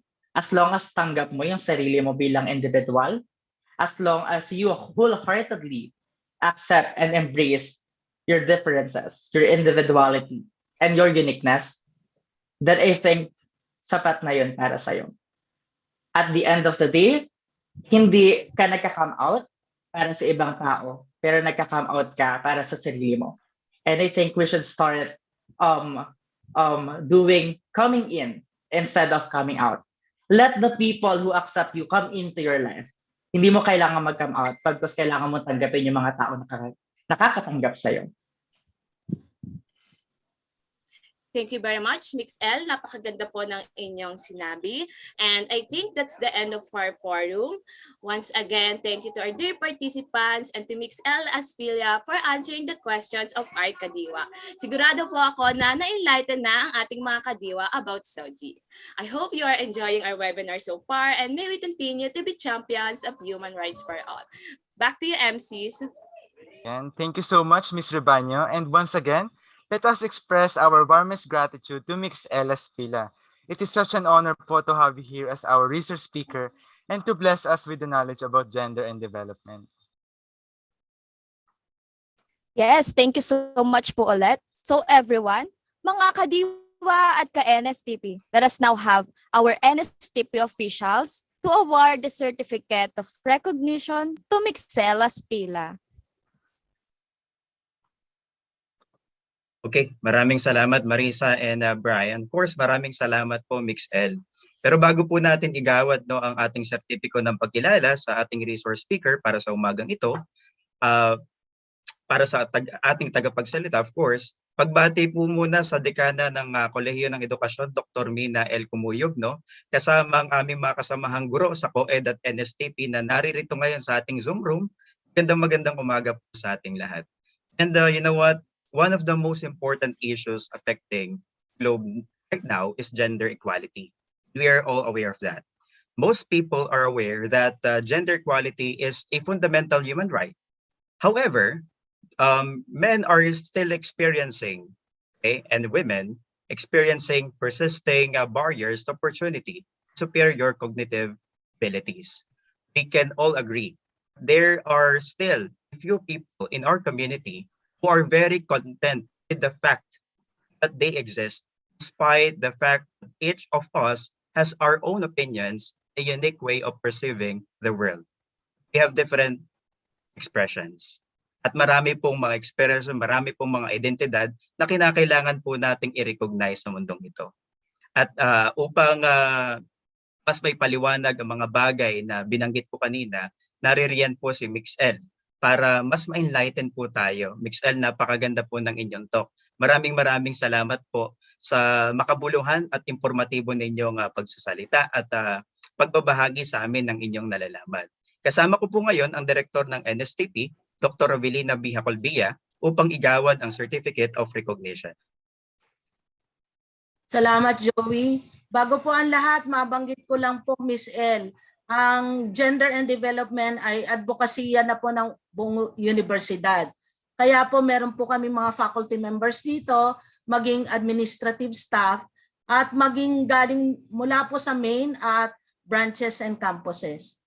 Buong puwersa po ang narito sa Zoom maging sa aming YouTube channel. Kaya salamat po dahil nalinawan ang dapat malinawan sa araw na ito. Gagawad ko na po ang sertipiko. Okay. Thank you, Champagne. And the Polytechnic University of the Philippines National Service Training Program, samahang nagtataguyod ng iisang diwat adhika, this certificate of recognition is hereby awarded to Mix L. Aspilia for sharing her invaluable expertise in the webinar series, Oh My God, Understanding the Colors of Sexual Orientation and Gender Identity of the Aksyon Kabataan 2022 series, given this third day of July 2022 via Zoom video communications. Signed by Professor Rovelina B. Hacolbia, DM, Director, National Service Training Program, and Professor Emmanuel C. De Guzman, PhD, Vice President for Academic Affairs. Mix L, maraming salamat po ulit. Maraming salamat po. Sana po ay maimbitahan pa po namin kayo sa mga susunod po namin mga endeavors. Salamat po. Thank you for spending this Sunday with us, Miss L. Thank you po, Mr. Danting and Dr. Hacolbia, our NSTP officials. Thank you so much po muli, and of course to you, Mix Elas Pila. But before we let you go po, hindi po namin palalampasin ang pagkakataong ito to have a picture with you. Tinatawagan namin ang masipag na co-chair na si Miss Justine Claire Ortega to facilitate the photo op. Good morning, everyone po. We currently have 4 panels. Kindly turn on your cameras. Okay. Thank you po again, Mix L. Habang naghihintay po tayo sa panels, shout out po kay Christfel Austria from PUP Santa Mesa. Ayan. Okay. Panel 1, ready? 1, 2, 3, smile. Okay, hold on. Let me paste it. Okay. Panel 2, ready? 1, 2, 3, smile. Ayan, hold on. Let me paste it again. Panel 3, ready? 1, 2, 3, and smile. Ayan, let me paste it. And then, panel 4, ready po? 1, 2, 3, smile. Ayan, thank you. Yan. Thank you so much, Miss Ortega. Kayo mga kadiwa, gising pa ba kayo? Ay nako po. Nako, Brian, mukhang gising pa ang ating makakadiwa. Kaya naman po, at this juncture, muli nating iwa-warm up ang ating mga ka-NSTP by having our second icebreaker. Let us now have our program committee member, Miss Daisy Daclis, and our communications committee member, Miss Antoinette Soriano, to facilitate the second icebreaker. Magandang umaga mga ka-NSTP. Time out muna tayo sa ating webinar proper and chill muna tayo saglit.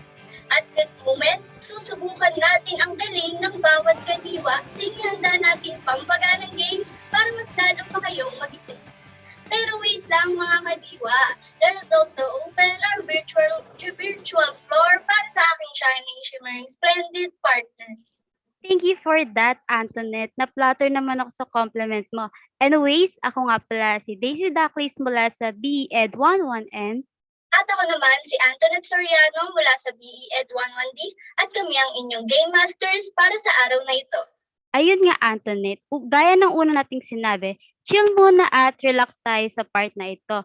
Titingnan natin kung attentive pa ba at active ang ating mga kadiwa.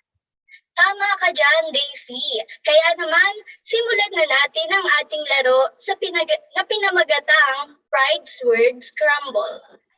Para sa mechanics ng ating game, magpa-flash tayo ng 3 jumbled words na related sa ating topic. And then, paunahan ng ating mga kadiwa na i-type sa ating YouTube live comment section ang kanilang mga sagot. Ang unang kadiwa na makakakuha ng tamang sagot ay makakatanggap ng munting papremyo. Wow! Mukhang exciting ang munting papremyo na iyan ha! Kaya mga ka-NSTP, huwag na nating patagalin jumbled word ay... Ayan. So, habang naghihintay tayo ng sagot mula sa ating mga kadiwa, Daisy, may idea ka ba sa ating first jumbled word? Nako, feeling ko, caring-carry itong sagutin ng ating mga kadiwa. Easy lang to sa kanila. Sim Daisy, basic lang yan. So, ayan, Antoinette, mukhang may nakakuha na ng tamang sagot mula kay Jake T. Nogra from BABR13B. Tama nga ba ang Soji na sagot niya? ayan, tumama ang person. Congratulations po kay Jake T. Nogra from BABR13B. Ayan, for correctly answering our first jumbled word. Para naman po sa ating second jumble word, ayan, so habang naghihintay ulit tayo ng unang makakasagot sa next jumbled word, shout out po sa Sorsogon State University students and kay Attorney Merrick Silva. Thank you po sa pagdalaan ninyo ng oras para sa webinar na ito. Ayan, ano partner, meron na ba? May nakasagot na ba? yes, Antoinette, at ayon kay Carlo Cabrera from Pamantasan ng Lungsod ng Maynila, equality ang sagot. Tignan nga natin kung tama ang kanyang sagot. Answer reveal, please. Nice one, Miss Carla Cabrera. Ayan, that's right. At para sa huli nating jumbled word, galingan at bilisan nyo mga kadiwa at ka-NSTP dahil last na to. Paki-reveal please, tech team. So ayun, habang minomonitor pa ng ating tech team ang unang makakasagot, ay mag-shoutout muna ako. Shoutout kay Aliana Grivaldeo from BLIS12 and kay Muhammad Rai Makasimbil. Ayan. So Daisy, may nakasagot na agad. Ayan, ayon kay Kevin N. Tubieron from BSA 12. Ayan, ang sagot niya ay sexuality. Is that right? Ayan, Mr. Kevin, you're right. Ayan, thank you so much po sa mga kadiwa natin na nakipag-participate sa munting palaro na ito. Congratulations po ulit sa lahat ng ating mga winners and we hope na na-energize at nag-enjoy kayo sa larong ito. At para naman makuha ang tumataginting ninyong GCash prize, kindly send a message to the official Facebook page of PUP Sandiwa. Muli, ako si Daisy Daclis. At ako naman si Antoinette Soriano. At kami ang inyong Game Masters for today. Back to you, MCs. Thank you so much sa ating mga facilitators at sa ating game na mga kadiwa at ka-NSTP. Yan, good morning and hello po. Plus, congratulations po muli sa lahat ng nanalo. To all of the winners of our first and second Icebreaker, kindly claim your prize by messaging the PUP Sandiwa Facebook page using the format on your screen. Yan po, okay? And we are encouraging everyone to share your questions and takeaways in the comment section sa ating next talk. Update muna tayo dyan, Brian. Right now, meron po tayong tumataginting na 2,762 YouTube Live viewers. Thank you so much po sa inyong pagising ng maaga. And everyone, I just want to acknowledge our Open University System Director, Dr. Carmencita Castolo. Good morning po. So ayun na nga, mga friend cakes dyan. And of course, Brian, hindi na natin bibitinin pa at wag na tayo magpatumpik-tumpik pa. Let us all welcome our own hardworking PUP NSTP faculty member, Mr. Augusto Sandino B. Cardenas, to formally introduce our second guest speaker.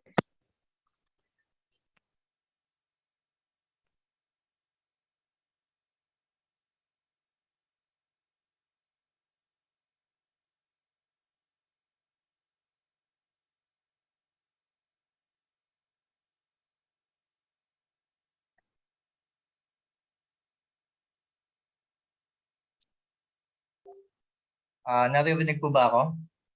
Yes po, Yes po, sir. sir. Yes po.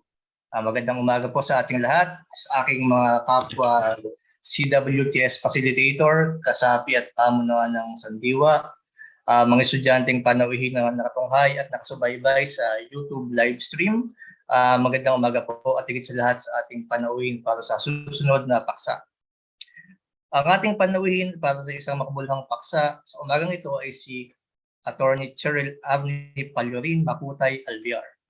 Siya ay isang manananggol o abogado, professor at certified public accountant at nagtapos siya ng accountancy sa pamantasan ng San Luis sa lungsod ng Baguio at Juris Doctor sa Universidad ng Santo Tomas at pumasa at tatanggap sa hanay ng mga abogado noong 2011 sa edad na 28, siya ay ganap na siyang CPA lawyer.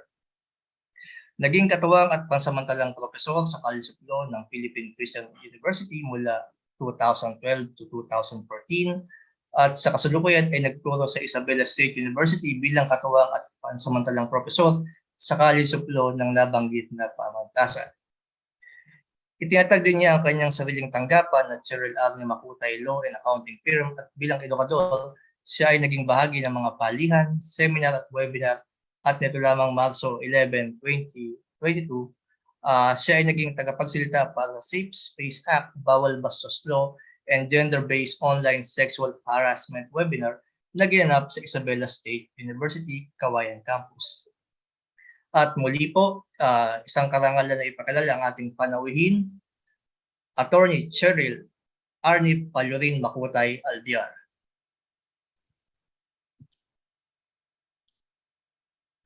Magandang araw sa inyong lahat.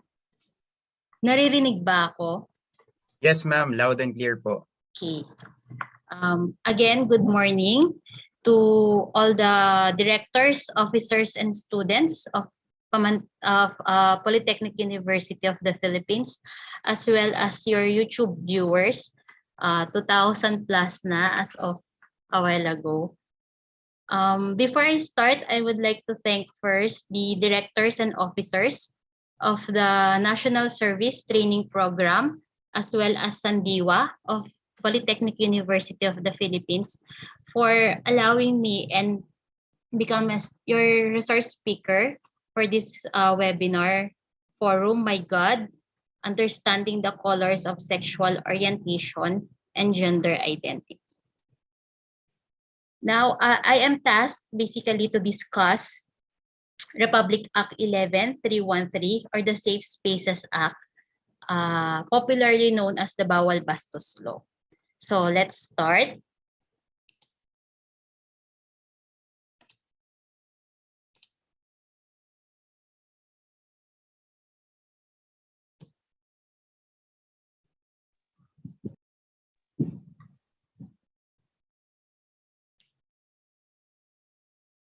Okay. Can you see my slide? Yes, ma'am. Editor's Yes, view ma'am. po. Apo. Okay.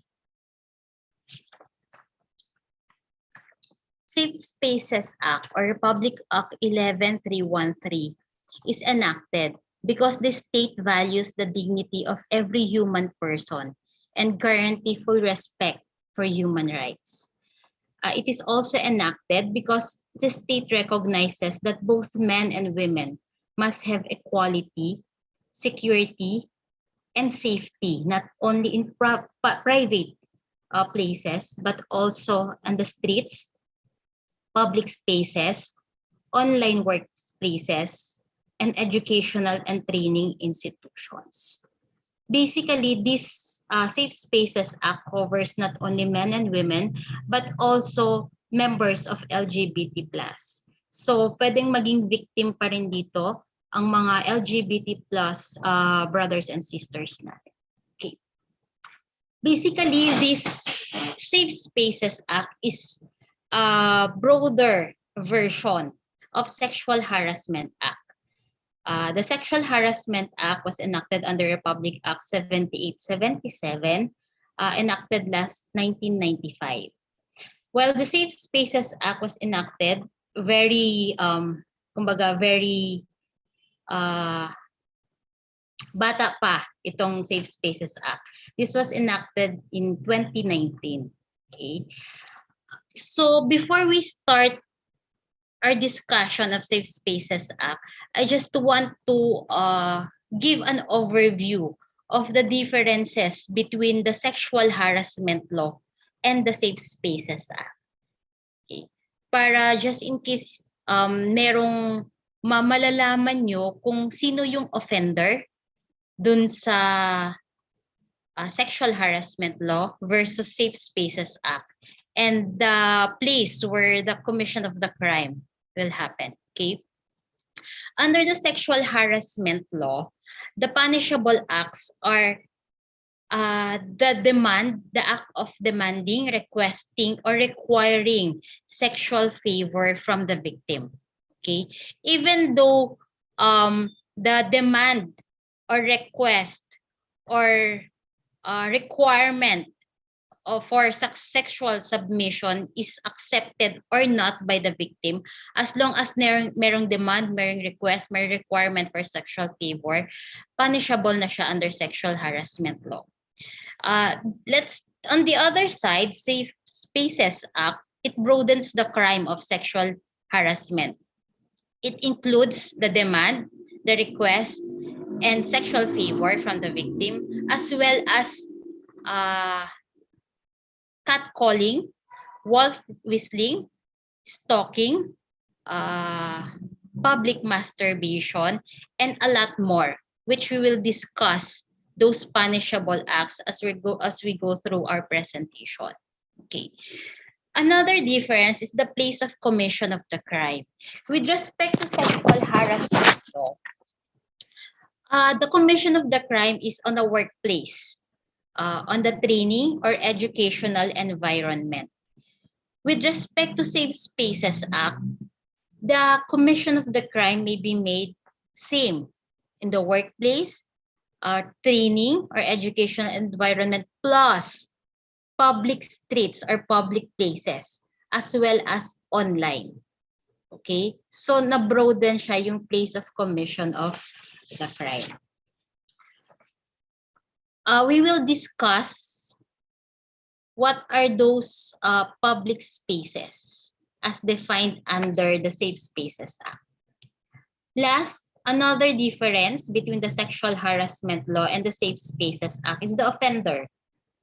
The offender in the Sexual Harassment Law is that he must have the authority, influence, or moral ascendancy over the victim. While in Safe Spaces Law, there is no need for the authority or moral ascendancy of the offender. Thus, sexual harassment law under the Safe Space Act may be committed between peers, between subordinate to superior officer, or yung trainee to a trainer. Kumbaga from up, lower, up. Okay? Kung dun sa sexual harassment, ang offender usually officer and yung offended party is an employee or a teacher, and then yung offended party is the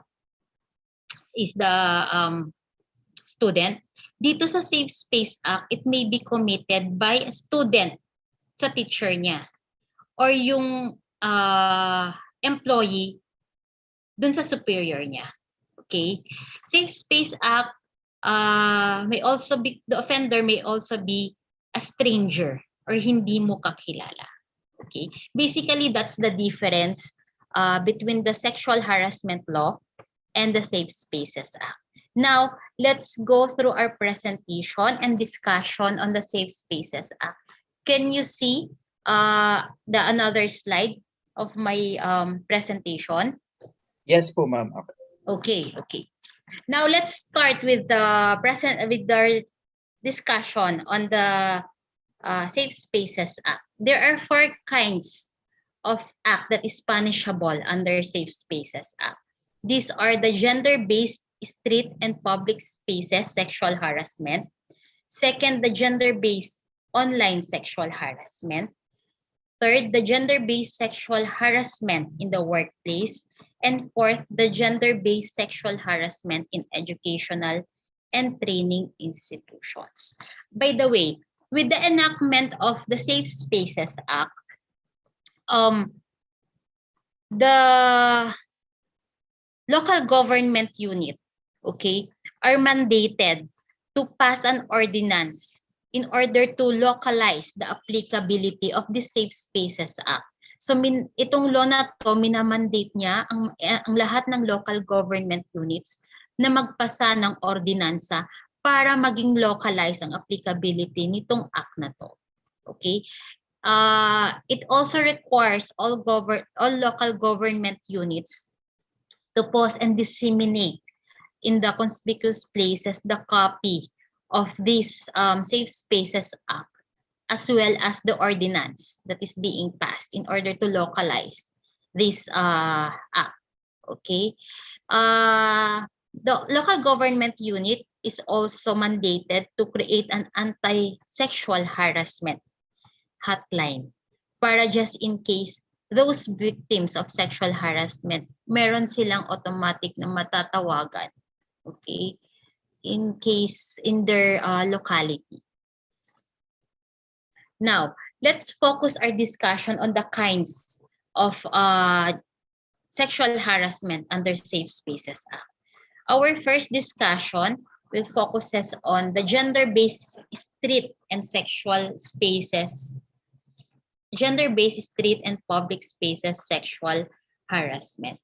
This crime may be committed by any person. Take note on the any person through any unwanted and uninvited sexual actions or remarks against any person. So kung titignan nyo, stranger may be the offender and the offended party. Okay? Through any unwanted and uninvited sexual actions or remarks against any person in public space, underline public space, regardless of the motive for committing such actions or remarks. Okay? Even though your motive is just to joke or to make a revenge, regardless of your motive, or if you committed unwanted and uninvited sexual actions or unwanted or uninvited sexual remarks against any person, and the place of commission is a public space, then you can be liable to this gender-based street and public spaces sexual harassment act. This first kind. Okay, let us discuss or let us know what are public spaces under Safe Space Act. Okay, public spaces refer to streets and alleys, public parks, schools, buildings, malls, bars, restaurants, transportation terminals, public markets, spaces used as evacuation center.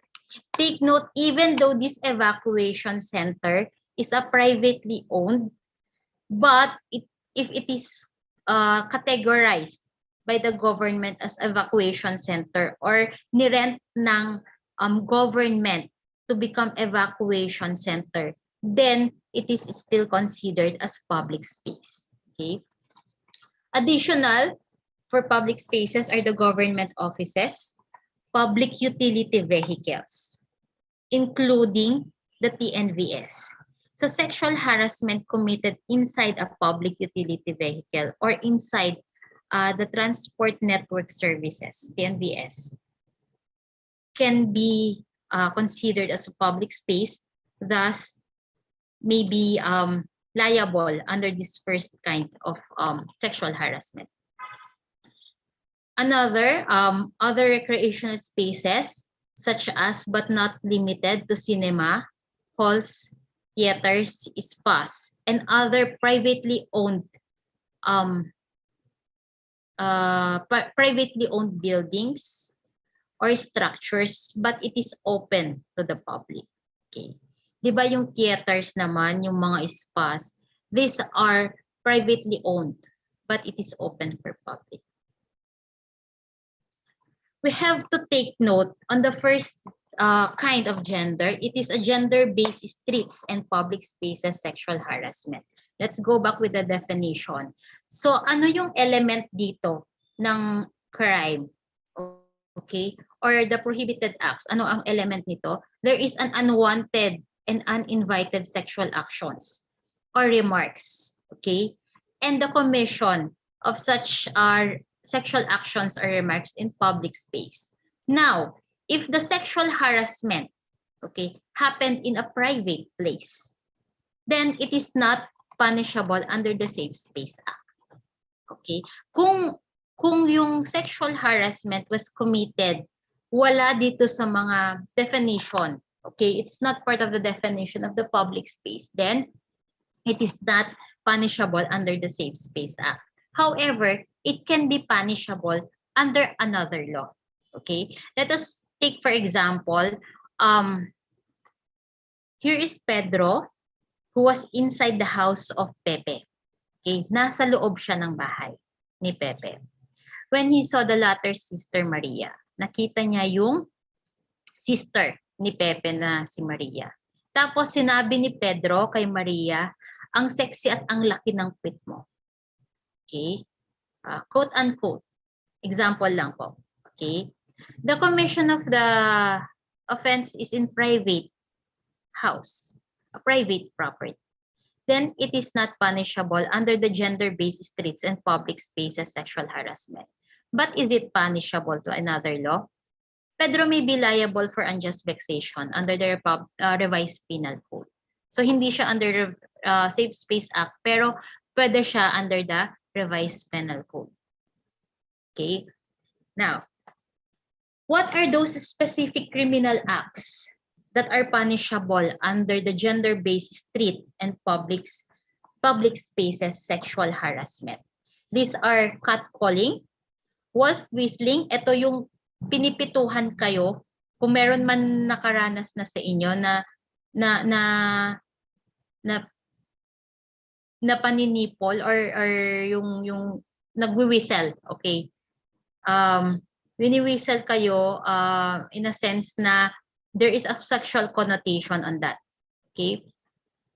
Another is misogynistic, transphobic, homophobic, and sexist slurs. Okay. Catcalling, per definition, under the Safe Spaces Act, it refers to unwanted remarks directed towards a person, commonly done in the form of wolf whistling, transphobic, homophobic, and sexist slurs. Okay. Misogynistic remarks and sexist slurs, these are statements that are indicative of the feeling of hating women or belief that men are inherently better than women. Okay. Transphobic remarks or homophobic remarks, per definition, these are statements that are indicative of fear, hatred, or aversion towards persons whose gender identity and or expression do not conform with their sex assigned at birth, or those persons who are perceived to be or actually identified as lesbian, gay, bisexual, queer, pansexual, and such other persons of diverse sexual orientation. Okay. Example for catcalling, for example, hoy miss, ang laki ng pit mo. Okay? Or I hope my examples are not offensive. Okay? These are just examples for you to understand. Or another is for example, for transphobic remarks or homophobic, like minalas ako dahil dumaan ka, bakla ka. Okay? These are remarks that are against our LGBT. These are unwanted remarks directed towards a person. Okay. Another act, criminal act under the first kind of sexual harassment. Take note pala, in catcalling, wolf whistling, misogynistic, remarks was made in public spaces. Okay? Sa public space tayo. Unwanted invitations. Another act is unwanted invitations. Like for example, this is usual in a bar. An individual would go to another, would approach another, and would say, if you come with me tonight, I promise I will make you happy. Okay. There is a sexual connotation on that. There is an unwanted invitation. So is it punishable? Yes. Okay. Under the first kind of the gender-based sexual harassment. Another act is the persistent, uninvited comments or gestures on a person's appearance, okay? Or the use of words, gestures, or actions that may ridicule on the basis of sex, gender, or sexual orientation, identity, and or expression. Okay. The unwanted comments pertains or gestures or actions pertains to persons' appearances, or there is a ridicule on the basis of sex, gender, and sexual orientation, or identity or expression of the offended party. Such being the case, you are punishable under this third. For example, ang taba mo na, ang baduy mo pa. Okay. This is an unwanted, uninvited comments on person's appearance. Okay. Or for example, nakakadiri kang bakla ka. Okay. These are ridicule comments on the basis of gender or sexual orientation or identity of the offended party. Okay. Such being the case, you are punishable under this first kind as long as it is committed in the public spaces. Okay. Number 4, we have the relentless request for personal details such as the name, the contact, and social media details or destination. Ito yung mga napadaan ka lang, sasabihin nila, Miss, anong pangalan mo? But take note, it is a relentless request. Okay? Relentless request, ito yung non-stop na nire-request or tinatanong ka every now and then kung anong pangalan mo, anong contact mo, anong social media mo, saan ka pupunta. Okay? And another is stalking.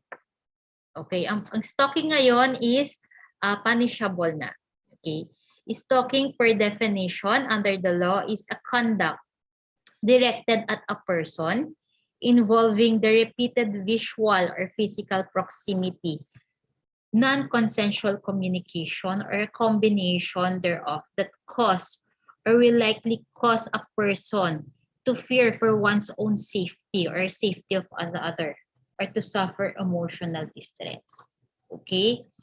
Stalking made between strangers of age are punishable under the Safe Spaces Act.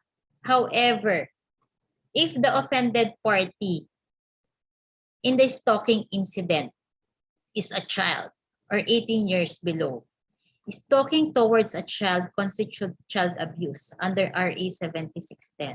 Okay? And it has higher penalty than the Safe Space Act. Okay? If the offender is a stranger of age and the offended party is of age also, okay, then you are liable under this gender base. However, if the offender o yung biktima ng stalking is a child, it constitutes child abuse already. Okay? So doon tayo sa anti-child abuse law under Public Act 7610. Okay. Now, if yung ini-stalk mo naman, okay, if the offender stalk a woman, okay, and itong babaeng to, okay, nagkaroon sila with the offender ng marital or sexual relations or dating relationship, okay, or yung ini-stalk ng offender is yung anak ng babaeng nagkaroon siya ng relasyon, okay, then the offender is not liable under the Safe Space Act. He is liable under the Violence Against Women and Children. Okay? Under the psychological violence category. Okay? So, again, if the offender is may relasyon kay offended party or nagkaroon sila ng relasyon or dati silang married, okay, then yung stalker will be liable under the VAUSI or the Violence Against Women and Children. Or yung ini-stalk mo is yung anak ng dati mong relasyon. Okay? Then you are liable under the Violence Against Women and Children. Okay? So first, the catcalling. Second, unwanted invitations. Third, persistent uninvited comments. Fourth, relentless uninvited comments. And stalking. Fifth, okay, statement of sexual comments and suggestions. Okay. Like for example, in the street, when a man asks a woman, "Miss, one night lang. Okay. Pagbigyan mo na ako." These are statement of sexual comments and suggestions. And the place where it happened in a public place. Okay. Then he is liable under this act. Okay. Another act that is punishable under the first category is the persistent telling of sexual jokes. Take note of the persistent. Okay, persistent telling of sexual jokes, use of sexual names, comments and demands, and any statement that has made an invasion on a person's personal space or threatens the person's sense of personal safety. Okay, therefore, it is punishable na naman. So, number 7, public masturbation or flashing of private parts for the sexual gratification of the offender with the effect of demeaning, harassing, threatening, or intimidating the offended party. Similar lewd sexual actions. Itong mga to, if it happened in a public space, nagmamasturbate ang isang tao sa public place or pinapakita niya yung private parts niya, then he can be liable on this one. Okay. Groping or pag-touch ng sensitive part ng tao, like for example, yung breast, or paghalik na lang bigla ng isang tao sa another na hindi niya kakilala. Okay? Happened in a public place. It is punishable under the first kind of Safe Space Act. Okay. And any advances, whether verbal or physical, that is unwanted and has threatened one's sense of personal space and physical safety. Okay, like for example, relentless cursing or intrusive gazing, yung nagahamon or and taunting gazing, yun yung mga other advances, whether physical or verbal. Okay. It threatens one's sense of personal space and physical safety. I cannot give a special or Supreme Court decision pertaining to Safe Space Act, basically because there are no jurisprudence yet pertaining to this Safe Space Act. Because since 2019 pa lang to, so maybe there are cases na meron pending under the lower court but it's not hindi pa napunta sa Supreme Court. So my examples are basically based on the day-to-day happening. Okay? Hanggat kaya kong i-apply. Okay. Exceptions. The acts that are the legitimate expression of indigenous culture and tradition, like yung pagbabahag in public space, breastfeed sa public space. These are acts that are legitimate for the indigenous, cultural, and traditional. So they are not punishable. Okay. For example, during the rally, this past election, Congressman Teddy Baguila wore yung bahag nila. Okay, it's part of their culture. It's part of their tradition. Nag-aral ako sa Baguio, St. Louis University. And the congressman there and other public officials, like mayor, ganon, nagbabahag sila in a public space, especially kapag may program. These are expressions of their culture and traditions. So these are not punishable under the Safe Space Act. Okay. Second kind of sexual harassment under the Safe Space Act is the gender-based online sexual harassment. Okay? Ito naman, kung kanina sa public places na commit, ito naman online siya. Okay? Sa online. This gender-based online sexual harassment refers to an online conduct targeted at a particular person that causes or likely to cause another mental, emotional, or psychological distress and fear of personal space. Sexual harassment acts, including unwanted sexual remarks again, or comments, including threats, or if you're going to upload or share one's photos without consent, photos, videos, or audio recording without the consent of the offender, cyber stalking, and online identity theft. Okay. Based on that definition, there are specific acts, okay, that are punishable under the second kind, gender-based online sexual harassment. What are these? In case of physical, psychological, and emotional threats using information and communication technology. Okay.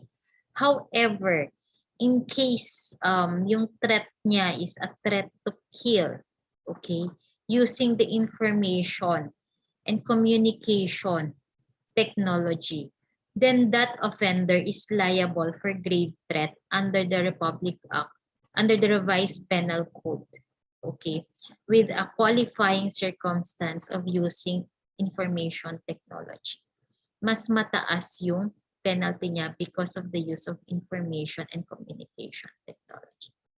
All other threats, physical, psychological, and emotional threats are punishable under the second kind of gender-based online sexual harassment.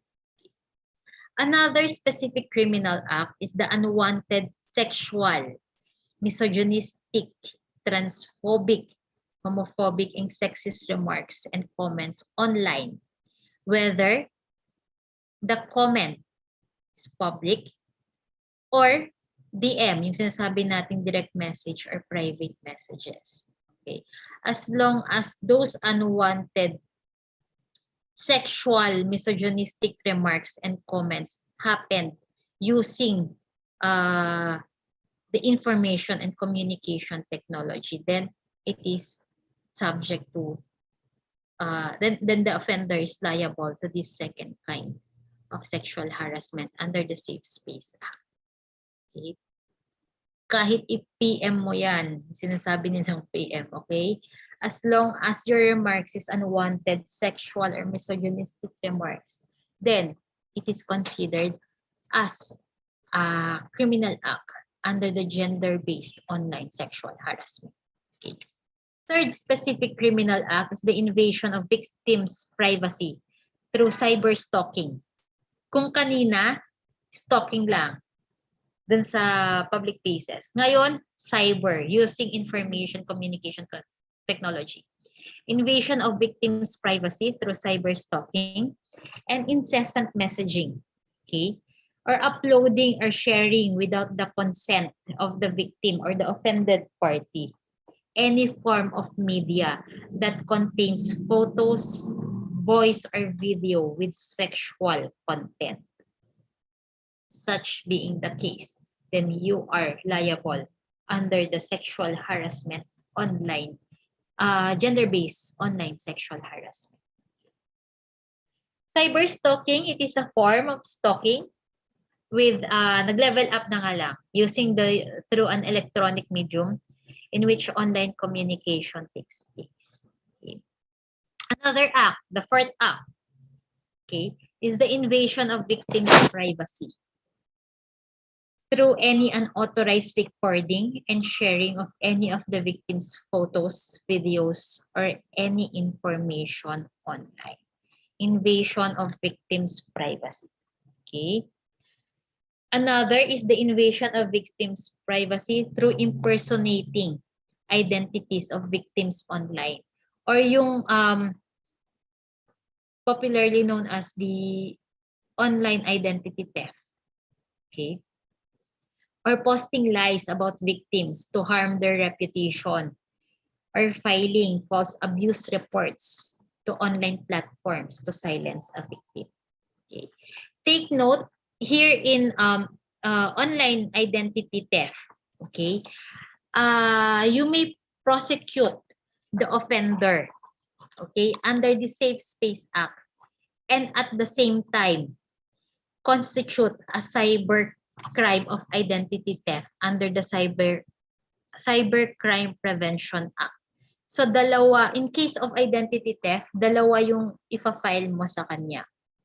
Okay? A violation under Safe Space Act, online identity theft, and under the Cybercrime Prevention Act. Okay? So the offender may be liable under Safe Spaces Act and also under the Cybercrime Prevention Act.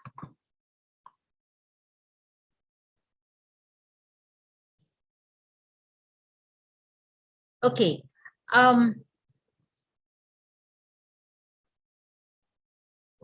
These specific criminal acts using information and communication technology, in case a peace officer or uniformed personnel has obtained a written order from the court to copy some uploaded information, photos, voice or video recording, okay, covered by this specific criminal act, as long as there is a written order of the court, okay, which can be an evidence under the civil, criminal, or investigation or trial of a crime, then hindi mo pwedeng filean or ang uniformed personnel dahil ginamit yung photos, videos, or voice recording ng victim. Okay? As long as there is a written order, then it is authorized. However, if no written order coming from the court, then even if uniformed personnel sila at in-upload yung in-invade yung privacy ng victim by uploading photos, videos, and voice recording with sexual content, then such uniformed personnel may be liable under the Safe Space Act. So dapat merong written court order. Okay? Qualifying circumstances. Okay. Qualifying, kapag sinabi kasi natin qualifying circumstances, ibig sabihin, kapag any of these circumstances happen, okay, at the time of the commission of the sexual harassment under the Safe Space, ibig sabihin, mas mataas yung penalty niya. Okay? Mas mataas. For example, if your penalty only is for 1 month, then nagkaroon ng qualifying circumstance wherein the sexual harassment takes place in a common carrier or PUVs or the TNVS. Okay? Then, 1 degree higher siya. Okay? Tataas siya hindi lang 1 month. Pwedeng maging 2 months. Ganun. Depende dun sa sasabihin ng court. Okay? These are the qualifying circumstances. So tataas yung penalty. In case the sexual harassment takes place in a common carrier or public utility vehicles, like for example, in jeepneys, taxis, tricycles, or TNVS, okay, where the perpetrator or the offender is the driver, and the offended party is the passenger. Okay? Then, mas mataas yung penalty ng offender. Another, in addition to, aside from the penalty, okay, na aside sa penalty imposed under Safe Spaces Act, the LTO or the Land Transportation Office may also cancel the license of the offender or the perpetrator. Okay? And at the same time, the LTFRB may suspend or revoke the franchise of the operator ng public utility vehicle na yon. Okay? So, aside from penalty imposed under the Safe Space Act, pwedeng mag-act din ang LTO, pwede ding mag-act ang LTFRB. Okay? Another qualifying circumstance is the offended party is a minor or a senior citizen or a person with disability, a breastfeeding mother, currently or at that time nursing her child, or diagnosed with mental problem tending to impair consent. Okay? Kapag yung offended party ay any of these, the minor, senior citizen, PWD, mentally challenged person, or the mother who is currently or nursing her child, then 1 degree higher ang penalty ng perpetrator or the offender. Okay. Number 3, the perpetrator is a member of the uniformed services and the act was perpetrated while the perpetrator was in uniform. So ibig sabihin, the offender or the perpetrator is a member of a uniform is rather a uniformed personnel, and at the same time ginawa niya yung sexual harassment habang naka-uniforme siya. Okay. Tataas yung penalty niya under Safe Space Act. But aside from the administrative case na ipa-file doon sa uniformed personnel. Okay. In addition to that. Okay. Last qualifying circumstance is that the act takes place in the premises of government agency offering frontline services to the public and yung perpetrator is a government employee. Okay, such being the case, the penalty under this the penalty imposed to the offender, okay, is higher than the usual penalty. Okay. Gender-based sexual harassment in the workplace. Yung first a while ago, gender-based sexual harassment in streets and public spaces. The second, the gender-based online sexual harassment. Now, ito na yung third, the gender-based sexual harassment in the workplace. Okay? The crime of, i-add na rin natin yung gender-based sexual harassment in training and educational institutions. Okay. The crime here on the third and fourth kind of sexual harassment under Safe Spaces Act, there may be 2 offenders. Okay. The offender per se who made a sexual harassment and another who failed to perform his duties. Okay? So, tingnan natin siya as we go along. Let's discuss on the third. The crime of gender-based sexual harassment in the workplace includes the following, whether done verbally, physically, or through the use of technology. Okay?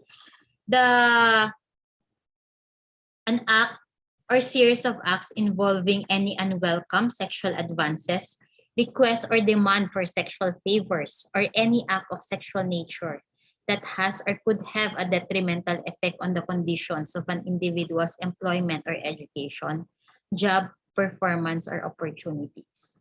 Second, the act of sexual nature and other conduct based on sex affecting the dignity of a person, which is unwelcome, unreasonable, and offensive to the recipient. And third act, An act that is unwelcome and pervasive and creates intimidating, hostile, or humiliating environment for the recipient. Okay. What if let's go back with the act. Specific acts enumerated under 1 and 2. Gender-based streets and public spaces sexual harassment and gender-based online sexual harassment. Okay. Any of the acts, okay, committed by between peers, okay, or by a superior to his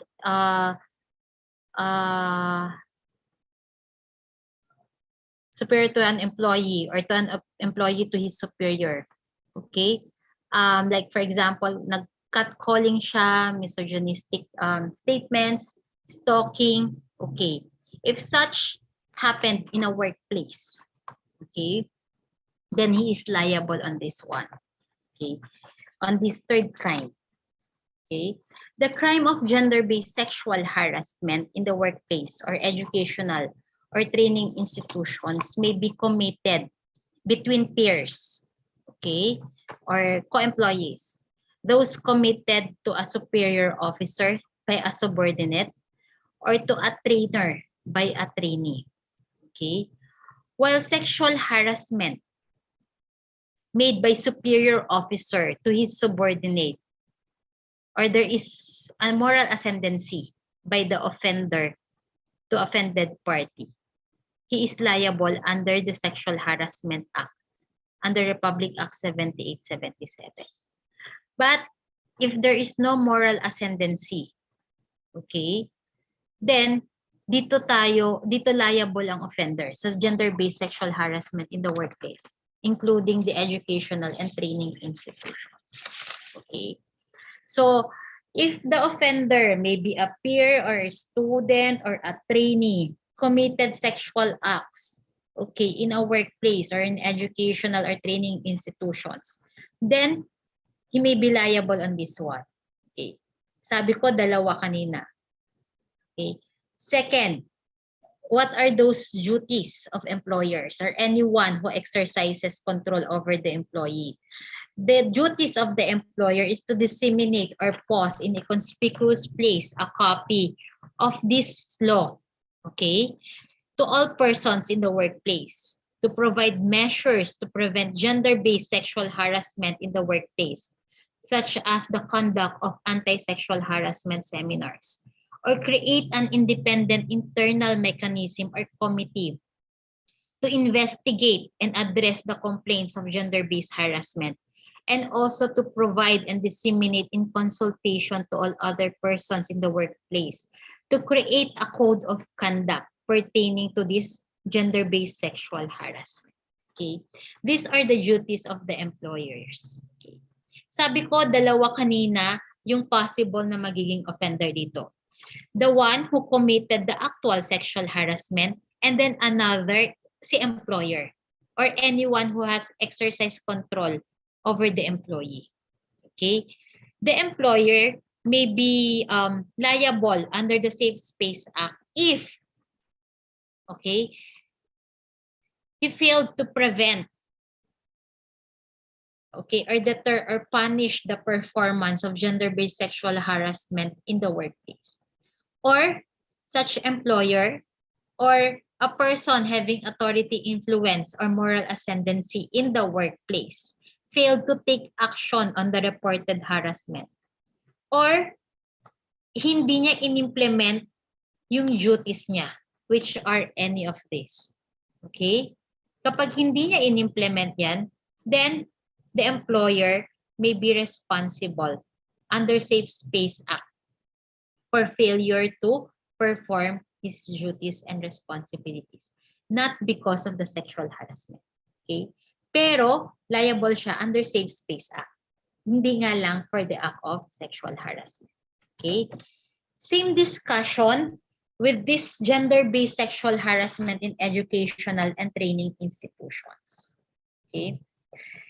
It is committed, this is the fourth kind already of criminal act under the Safe Space Act.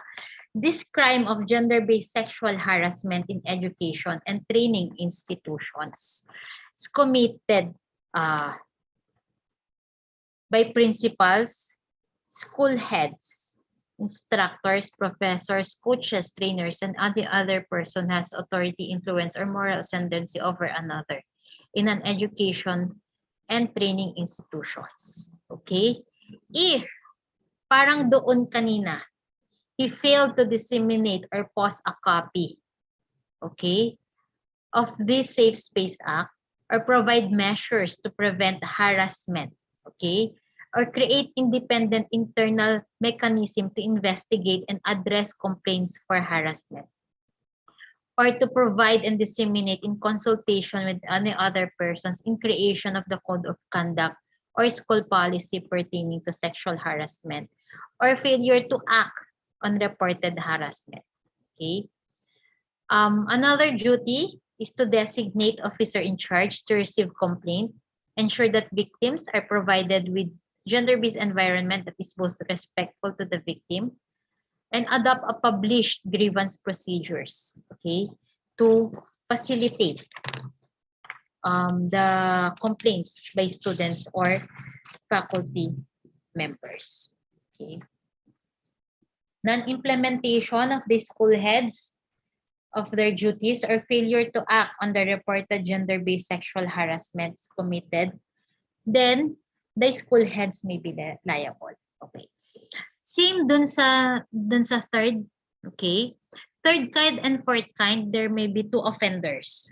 One who actually commits the act of sexual harassment, and then another, the school head or the employer or anyone who has authority or moral ascendancy, okay, who fails to perform his duties of dissemination and addressing complaints of sexual harassment, then magiging liable sila dito sa Safe Spaces Act. Okay? What if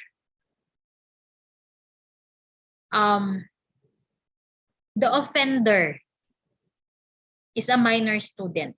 Ano yung offender, meaning the one who committed the sexual harassment? Okay. The one who committed the sexual harassment is a minor student. Okay. You shall be held liable for administrative sanctions by the school as stated in their school handbook. And at the same time, subject also to the DSWD, itong minor na to. Okay.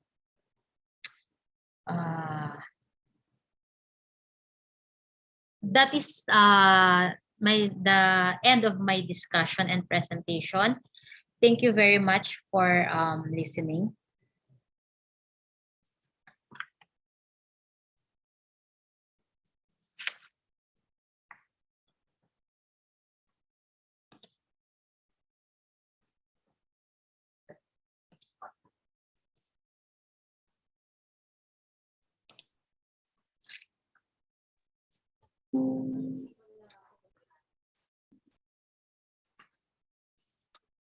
Yan. Attorney Cherry will bless us with the knowledge about the Safe Spaces Act.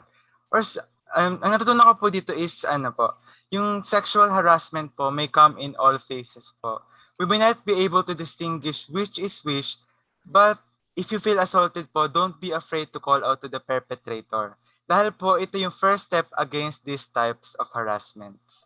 Yes, tama naman yan, Brian. And thank you so much po muli, Attorney Cheryl Alviar, for that fruitful talk. And my takeaways for your talk po is our country still has a lot of work to do to truly achieve the goals of Safe Space Act, but it establishes a form for sexual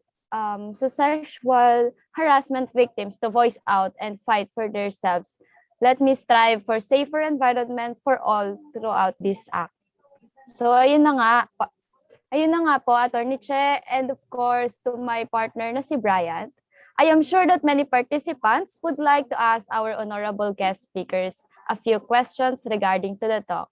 But before that, naririto pong muli ang NSTP students to entertain us with a great performance that will surely make us feel the fire in our seats. Let's give them a virtual round of applause.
I'm not a stranger to the dark. Hide away, they say, 'cause we don't want your broken heart. I've learned to be ashamed of all my scars. Run away, they say, go and love you as you are. But won't let them break me down to dust. I know that there's a place for us, for we are glorious. When the sharpest words when you got me down, gonna stand flood, gonna drown them out. I am brave, I am bruised, I am who I'm meant to be. This is me, look out, 'cause here I come. And I'm marching on to the beat I drum. I'm not scared to be seen, I make no apologies. This is me.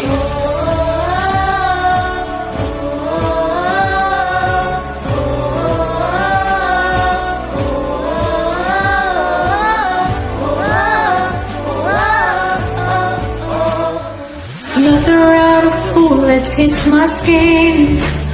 Far away, 'cause today I won't let the shame sink in. We are bursting through the barricades and reaching for the sun. We are warriors. Yeah, that's what we've become. But I won't let them break me down to dust. I know that there's a place for us. The show's close when we got me down. The same flag and the drown them out. I am brave, I am bruised, I am who I'm meant to be. This is me. Look out, here I come. And marching on to the beat I drum. I'm not scared to be seen. I make no apologies. This is me.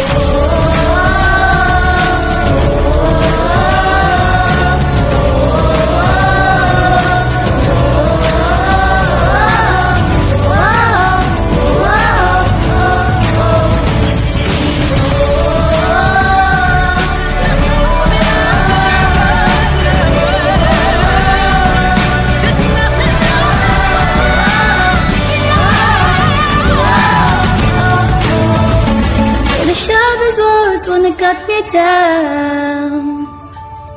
I'm gonna send a flood, gonna drown them out. This is brave, this is Bruce, this is who I'm meant to be. This is me. Look out, 'cause here I come. And I'm marching on to the beat I drum. I'm not scared to be seen. I make no apologies. This is me.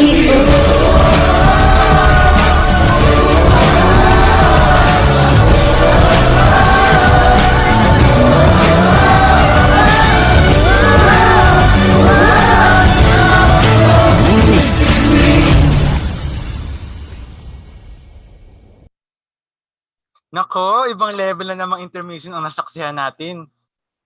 Kaya nga sobra na talaga to, partner. And alam mo ba, Yung ginamit nilang song, favorite ko yan eh. Trueness ba?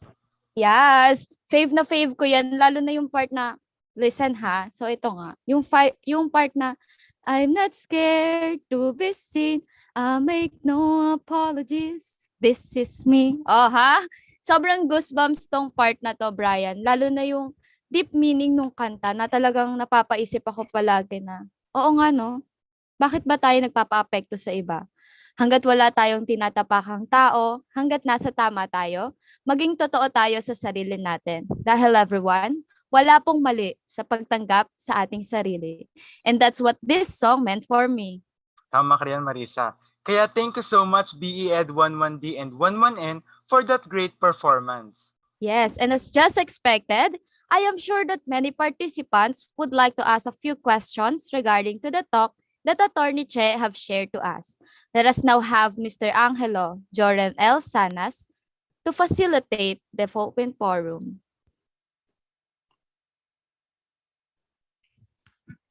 Maraming salamat Marisa at Brian at magandang araw sa inyong lahat mga kadiwa. Ako nga pala si Angelo Joren Sanas na makakasama ninyo bilang isang forum facilitator sa ating Q&A portion. Siguro marami na kayo nalaman tungkol sa ating pinag-usapan kanina, ang Republic Act 11313, the Safe Space Act o ang Bawal Bastos Law. Gayunpaman, upang mapalawak pa natin ang ating pinag-uusapan at kung may mga katanungan kayo, pwedeng nyo po itanong ito sa ating YouTube channel upang amin naman mabigyang pansin at maitanong sa ating speaker. I think meron na po tayong mga katanungan mula sa ating mga manonood. For the first question po, Attorney Cheryl is mula kay Justin Claire Ortega ng BED11D. What if someone was wrongly accused of harassment under this act? Will there be a sanction to the accuser? Yes, it's a false accusation, false filing of case, but it is not under the Safe Space Act. Usually, this is in a form of civil case for damages. Okay? Hindi siya criminal act, it is only for damages for false filing of an offense against a person. However, you have to, on the civil case aspect, you have to prove damages on your part. Hindi yung other party ang magpo-prove na, not only the fact that you're going to prove na false yung pag-file ng case against you, but also you have to prove also that you have incurred damages in filing a false complaint against you. Yeah. Thank you po sa pagsagot, Attorney Cheryl. For the second question po, galing po kay John Michael O. Mapili. If matagal na yung act of sexual harassment like 5 years ago na, pwede pa po bang magsampa ng kaso? Gaano po katagal ang duration from the harassment o maaaring magsumbong ang victim? If I'm not mistaken here, for the sexual harassment law, I think it's 5 years for the sexual harassment law. Prescriptive period. If I'm not mistaken. Okay po, maraming salamat po sa pagsagot ng mga katanungan, Attorney Cheryl, mula sa ating mga kadiwa. At naway nasagot ni Attorney Cheryl ang mga katanungan ninyo at magbigay ng kaalaman sa lahat. Muli, ako si Angelo Joren Sanas and have a good day. Back to you, MCs. Yan. Thank you so much, Attorney Cheryl and Mr. Sanas, sa isang napakagandang talakayang inyong ibinahagi sa amin. At this juncture, I would like to call on once again our ever dedicated PUP NSTP officials to award the Certificate of Recognition to Attorney Cheryl Arnie Makutay Alviar. Salamat Brian at Maris. Bago po ang buong Politeknikong Universidad ng Pilipinas ay naging interesado, ay advokasya na ng NSTP ang gender and development. Kaya naman taon-taon, paiba-iba po ang aming first year students na kumukuha ng NSTP. lagi po kaming may diskusyon ukol sa GAD. Maliban sa NSTP, sa kasalukuyan, sa PUP ay may IGAD na, ang Institute of Gender and Development. Nabanggit naman po ni Attorney Alviar na ang Safe Spaces Act ay layunin na punan ang mga kulang ng Anti-Harassment Act.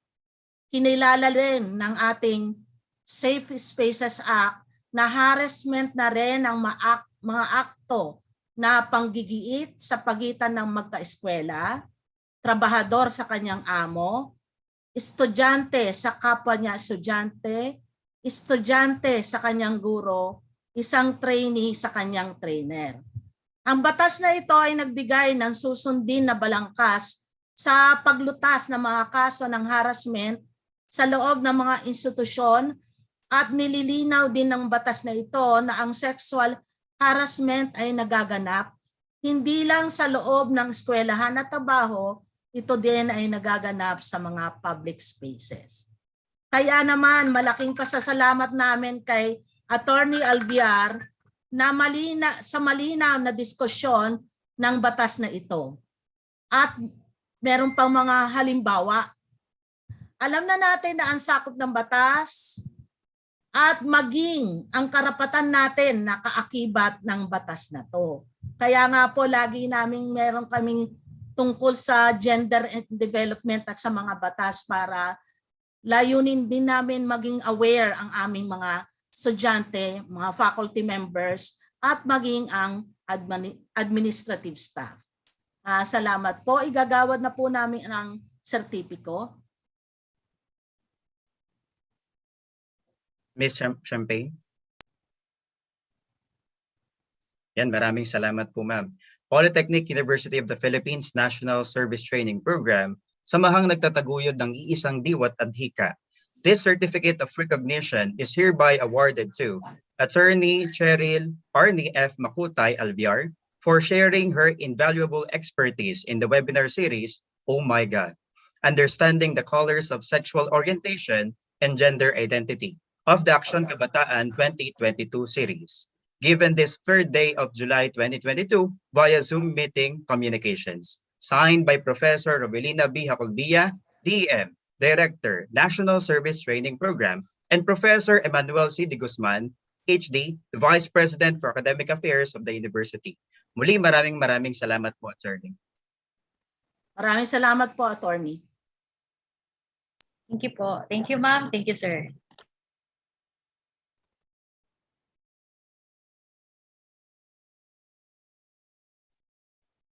Thank you so much po, Sir Danting and Ma'am Holbia, for awarding the Certificate of Recognition, and to Attorney Chi Makutay Alviar for illuminating us with your knowledge on learning the Republic Act number 11313, the Safe Space Act or the Bawal Bastos Law. Before we let you go, Attorney Chi, we would like to ask for a few photo-off with you. May we request everyone in the Zoom meeting to kindly open your cameras, and Ms. Justil Claire Ortega, please do the honors of facilitating the photo-op. Good afternoon po. We currently have 4 panels. Panel 1, please ready po. 1, 2, 3, smile. Ayan. Hold on. Panel 2, ready po. 1, 2, 3, smile. Ayan. Okay. Panel 3 ready. 1, 2, 3, smile. Ayan. And then panel 4 po, ready. 1, 2, 3, smile. Ayan. Thank you po. Hello. Good morning. Just a correction a while ago, if possible. Okay, the 5 years is under the Safe Space Act. While under the sexual harassment ba yung tanong kanina for the prescriptive period? Safe Space Act is 5 years, sexual harassment is 3 years. Just to clear lang. Pero mas recent po yung Safe Spaces Act, so yun po. Yes, mas recent. So it would depend kung ano yung act na na-commit. It will depend kung saan yung prescription. Kung if the act was committed under the 1995 Sexual Harassment Law, 3 years lang siya. Dun sa Safe Space Act, 5 years siya. Salamat po tayo sa mawala. paglilinaw. Yes, thank you. Thank you so much po. Ayan Marisa, malapit na tayo sa pagtatapos ng ating webinar. Grabe, I really feel blessed because I am a part of this and marami talaga akong natutunan mula sa ating first and second talk. Same here, Brian. And for sure, maging ang ating live viewers ay marami ring natutunan. Kaya naman kitang-kita ko sa sobrang dami ng mga takeaways na binabahagi nila sa ating live comment section. Kaya nga active na active talaga ang ating 3K viewers. And sa token of appreciation to everyone, mayroon po tayong pa-certificate dyan. Right, Marisa? Definitely. As a token of appreciation to everyone who actively participated in our webinar today, here is our Chief of Civic Welfare Training Service, Mr. Joey T. Danting, to award the Certificate of Participation. And maraming salamat Marisa and Brian. No? Mayroon po tayo sa ngayon na 3,190 mga participants sa ating YouTube Live. No? Maraming salamat sa pagkapit mula pa kaninang 8:45 no, ng umaga hanggang sa ngayon mag-aalas 12 na. Maraming salamat. At upang i-award no, ang certificate o ibigay ang sertipiko ng pakikilahok sa ating programa ngayong araw, campaign. Thank you. Polytechnic University of the Philippines National Service Training Program, samahang nagtataguyod ng isang diwat adhika, this certificate of participation is hereby awarded to participants of this event for actively participating in the webinar series, Oh My God, Understanding the Colors of Sexual Orientation and Gender Identity of the Action Kabataan 2022 series, given this 3rd day of July 2022 via Zoom video communications. Signed by Professor Revelina B. Hacolbia, DM, Director, NSTP, and Professor Emmanuel C. De Guzman, the VPAA of our university. Maraming salamat po sa lahat ng mga dumalo sa ating event. Para po sa kaalaman ng marami, no, kasama po natin ngayong umaga ang mga SK councilors and chairmans ng iba't ibang barangay kasi ito po yung nagsisilbi nating outreach program.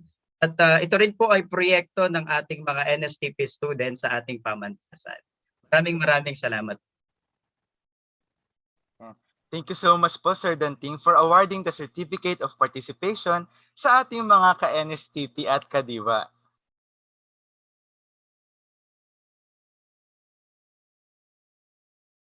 Yan. Sa lahat ng active na mga kadiwa at ka-NSTP, as promised, we will now have the 5 best takeaways and the winners will receive GCash prize. So let me call on Miss Maria Catalina Michrin Bohol, the overall chairperson from Bachelor of Elementary Education 11N, to read the 5 best takeaways. So thank you, Marisa and Brian, ang ating napaka-charming at gagaling na MCs for today's webinar. Palakpakan naman para sa kanila. Now, it's my time to shine muna. So, hi, good morning mga kadiwa. It's almost afternoon. I am Maria Catalina Michirin Bohol. I know na sobrang haba ng name ko, kaya you can just call me Kita. And ako ang magiging person in charge ninyo sa most awaited part ng ating webinar, which is reading our best takeaways from our viewers and participants. So, kamusta muna tayong lahat? I think gising na gising pa rin ang ating mga kadiwa both sa ating Zoom and YouTube Live. Sino ba naman ang makakatulog sa taas ng energy ng ating MCs and sa energizers provided by our facilitators for this webinar? Talagang pinananatili nila ang excitement for this webinar. So ayan, first of all, what better way to start this portion other than to give my own takeaways regarding the webinar. Don't worry, I'll just keep it short and simple. So for me, SOGI is very intimate because it allows for our universal knowledge and awareness. Furthermore, there are no absolute rights or wrong in the process of learning to know oneself better. Ultimately, the fundamental knowledge of SOGI prepares the path for inclusivity as well as laying the groundwork for gender sensitivity and gender etiquette, not just for LGBTQIA members, but for everybody. And the Safe Spaces Act, it strives to harness the danger-free places for every sex and gender, both physically and online. The Safe Spaces Act is a good start towards a successful gender development. I hope it all works for the better. Now, that would be all. Now that I am done with my own takeaways, oras na para ibigay natin ng spotlight sa ating participants with the best takeaways. So our first winner for the best takeaway is Jerome Amiel S. Vicencio. And sabi niya, let's respect their choices. Whatever how they define themselves in our society, everyone has a right to be who they are as long as they are not harming anyone. Pride is for everyone. Correct. Agree ako dyan. Pride is for everyone. And let's just respect one another. Our second winner is sexual harassment is not confined to one form. It comes in different acts from the smallest ones. Feeling violated is not a crime, and victim blaming should not be our first reaction to this issue. This is according to Jazlene and Jimenez. Tama. Correct na correct yan. So, it is sexual harassment comes in all shapes and forms. So lastly, our third winner is Elaine May Ponce. And sabi niya, the equality that is served well in the key to successful humanity. But by that, we should uphold the Constitution where the principle of equality is enshrined with no exception. Tama naman. Equality, kaya nga equality, so meaning it is for everybody. And with that, I would like to congratulate our winners, and I would just like to say na ang dami-dami pong nag-participate with sharing their takeaways. It is heartwarming to see how much our viewers are participating with our webinar. Damang-dama po namin ang diwa at positive spirit nyo mga ka-NSTP. Maraming salamat po. Anyway, kailangan ko na pong ibalik itong spotlight sa ating MCs. I know we've been here together for a very short amount of time only, pero mamimiss ko kayo mga ka-NSTP. I hope you enjoyed the webinar. Thank you, and back to you, Marisa and Brian. Ayan, congratulations po ulit to all of the winners. Again, kindly send a message to the PUP Sandiwa Facebook page to claim your prize. Please follow this messaging format para ma-entertain ang inyong message. So it is the best takeaways winner, name, GCash name, and GCash number. Yes, congratulations po. And as we are now close to the end of this webinar, we would like to express our gratitude for staying with us. I am sure that all of us learned something today. We also want to give thanks to our very reliable and knowledgeable resource speakers for sharing your invaluable and unparalleled wisdom and experiences with all of us here in Zoom meeting and in YouTube Live.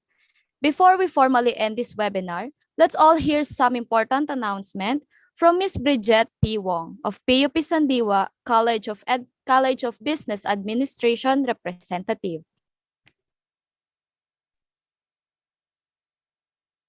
Isang maganda at mapagpalang umaga sa ating lahat. Sana ay marami kayong natutunan sa part 3 ng ating webinar series and make sure na to understand those. So, to receive an e-certificate from this webinar, kindly fill out the evaluation link that will be pinned in our YouTube Live comment section. Please be reminded that the form will be open for 24 hours only. Don't forget to take a screenshot which will serve as the proof of your attendance and that you already have filled up the evaluation form. Strictly, no evaluation, no e-certificate.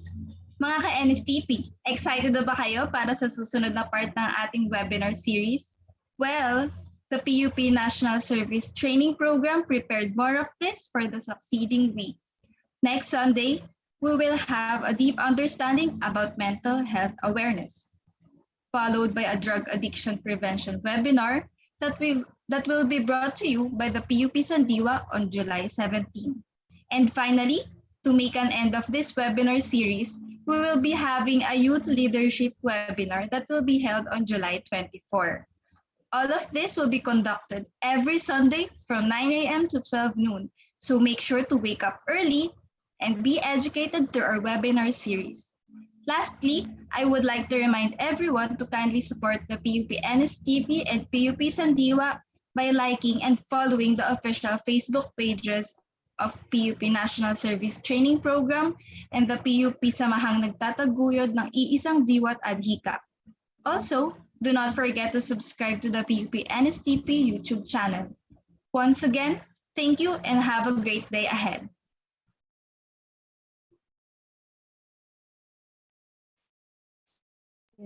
Thank you so much, Miss Wong, for the announcement. And Brian, feeling ko may gusto kang sabihin na, pero bago mo yan i-share sa amin, remind ko muna ang lahat. For the last time, please make sure to accomplish the form because within 24 hours, and we are strictly following the no evaluation, no certificate policy. Also, bawal pong i-copy and paste ang link sa inyong mga chat group.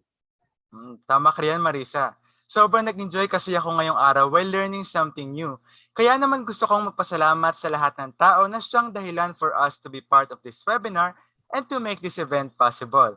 Thank you po, Dr. Hacolbia, Mr. Danting, to our NSTP officials and faculty members, PUP Sandiwa, and to NSTP students for making this webinar successful for all of our Kadiwa and ka-NSTP.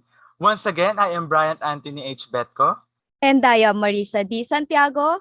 And we are your Masters of Ceremonies, signing off.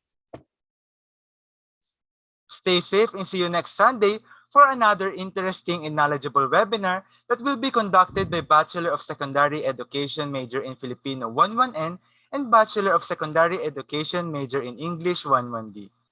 Let's also be part of another webinar titled Open-Minded Ka ba? Breaking the Stigma Amid Strengthening One's Voice in the Pursuit of Mental Health. See you, and together, let us all create more ways to serve. Para sa Diyos, bayan, para sa kapwa natin mga iskolar, at para sa Pilipino. Let us all take pride in singing the PUP hymn.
akin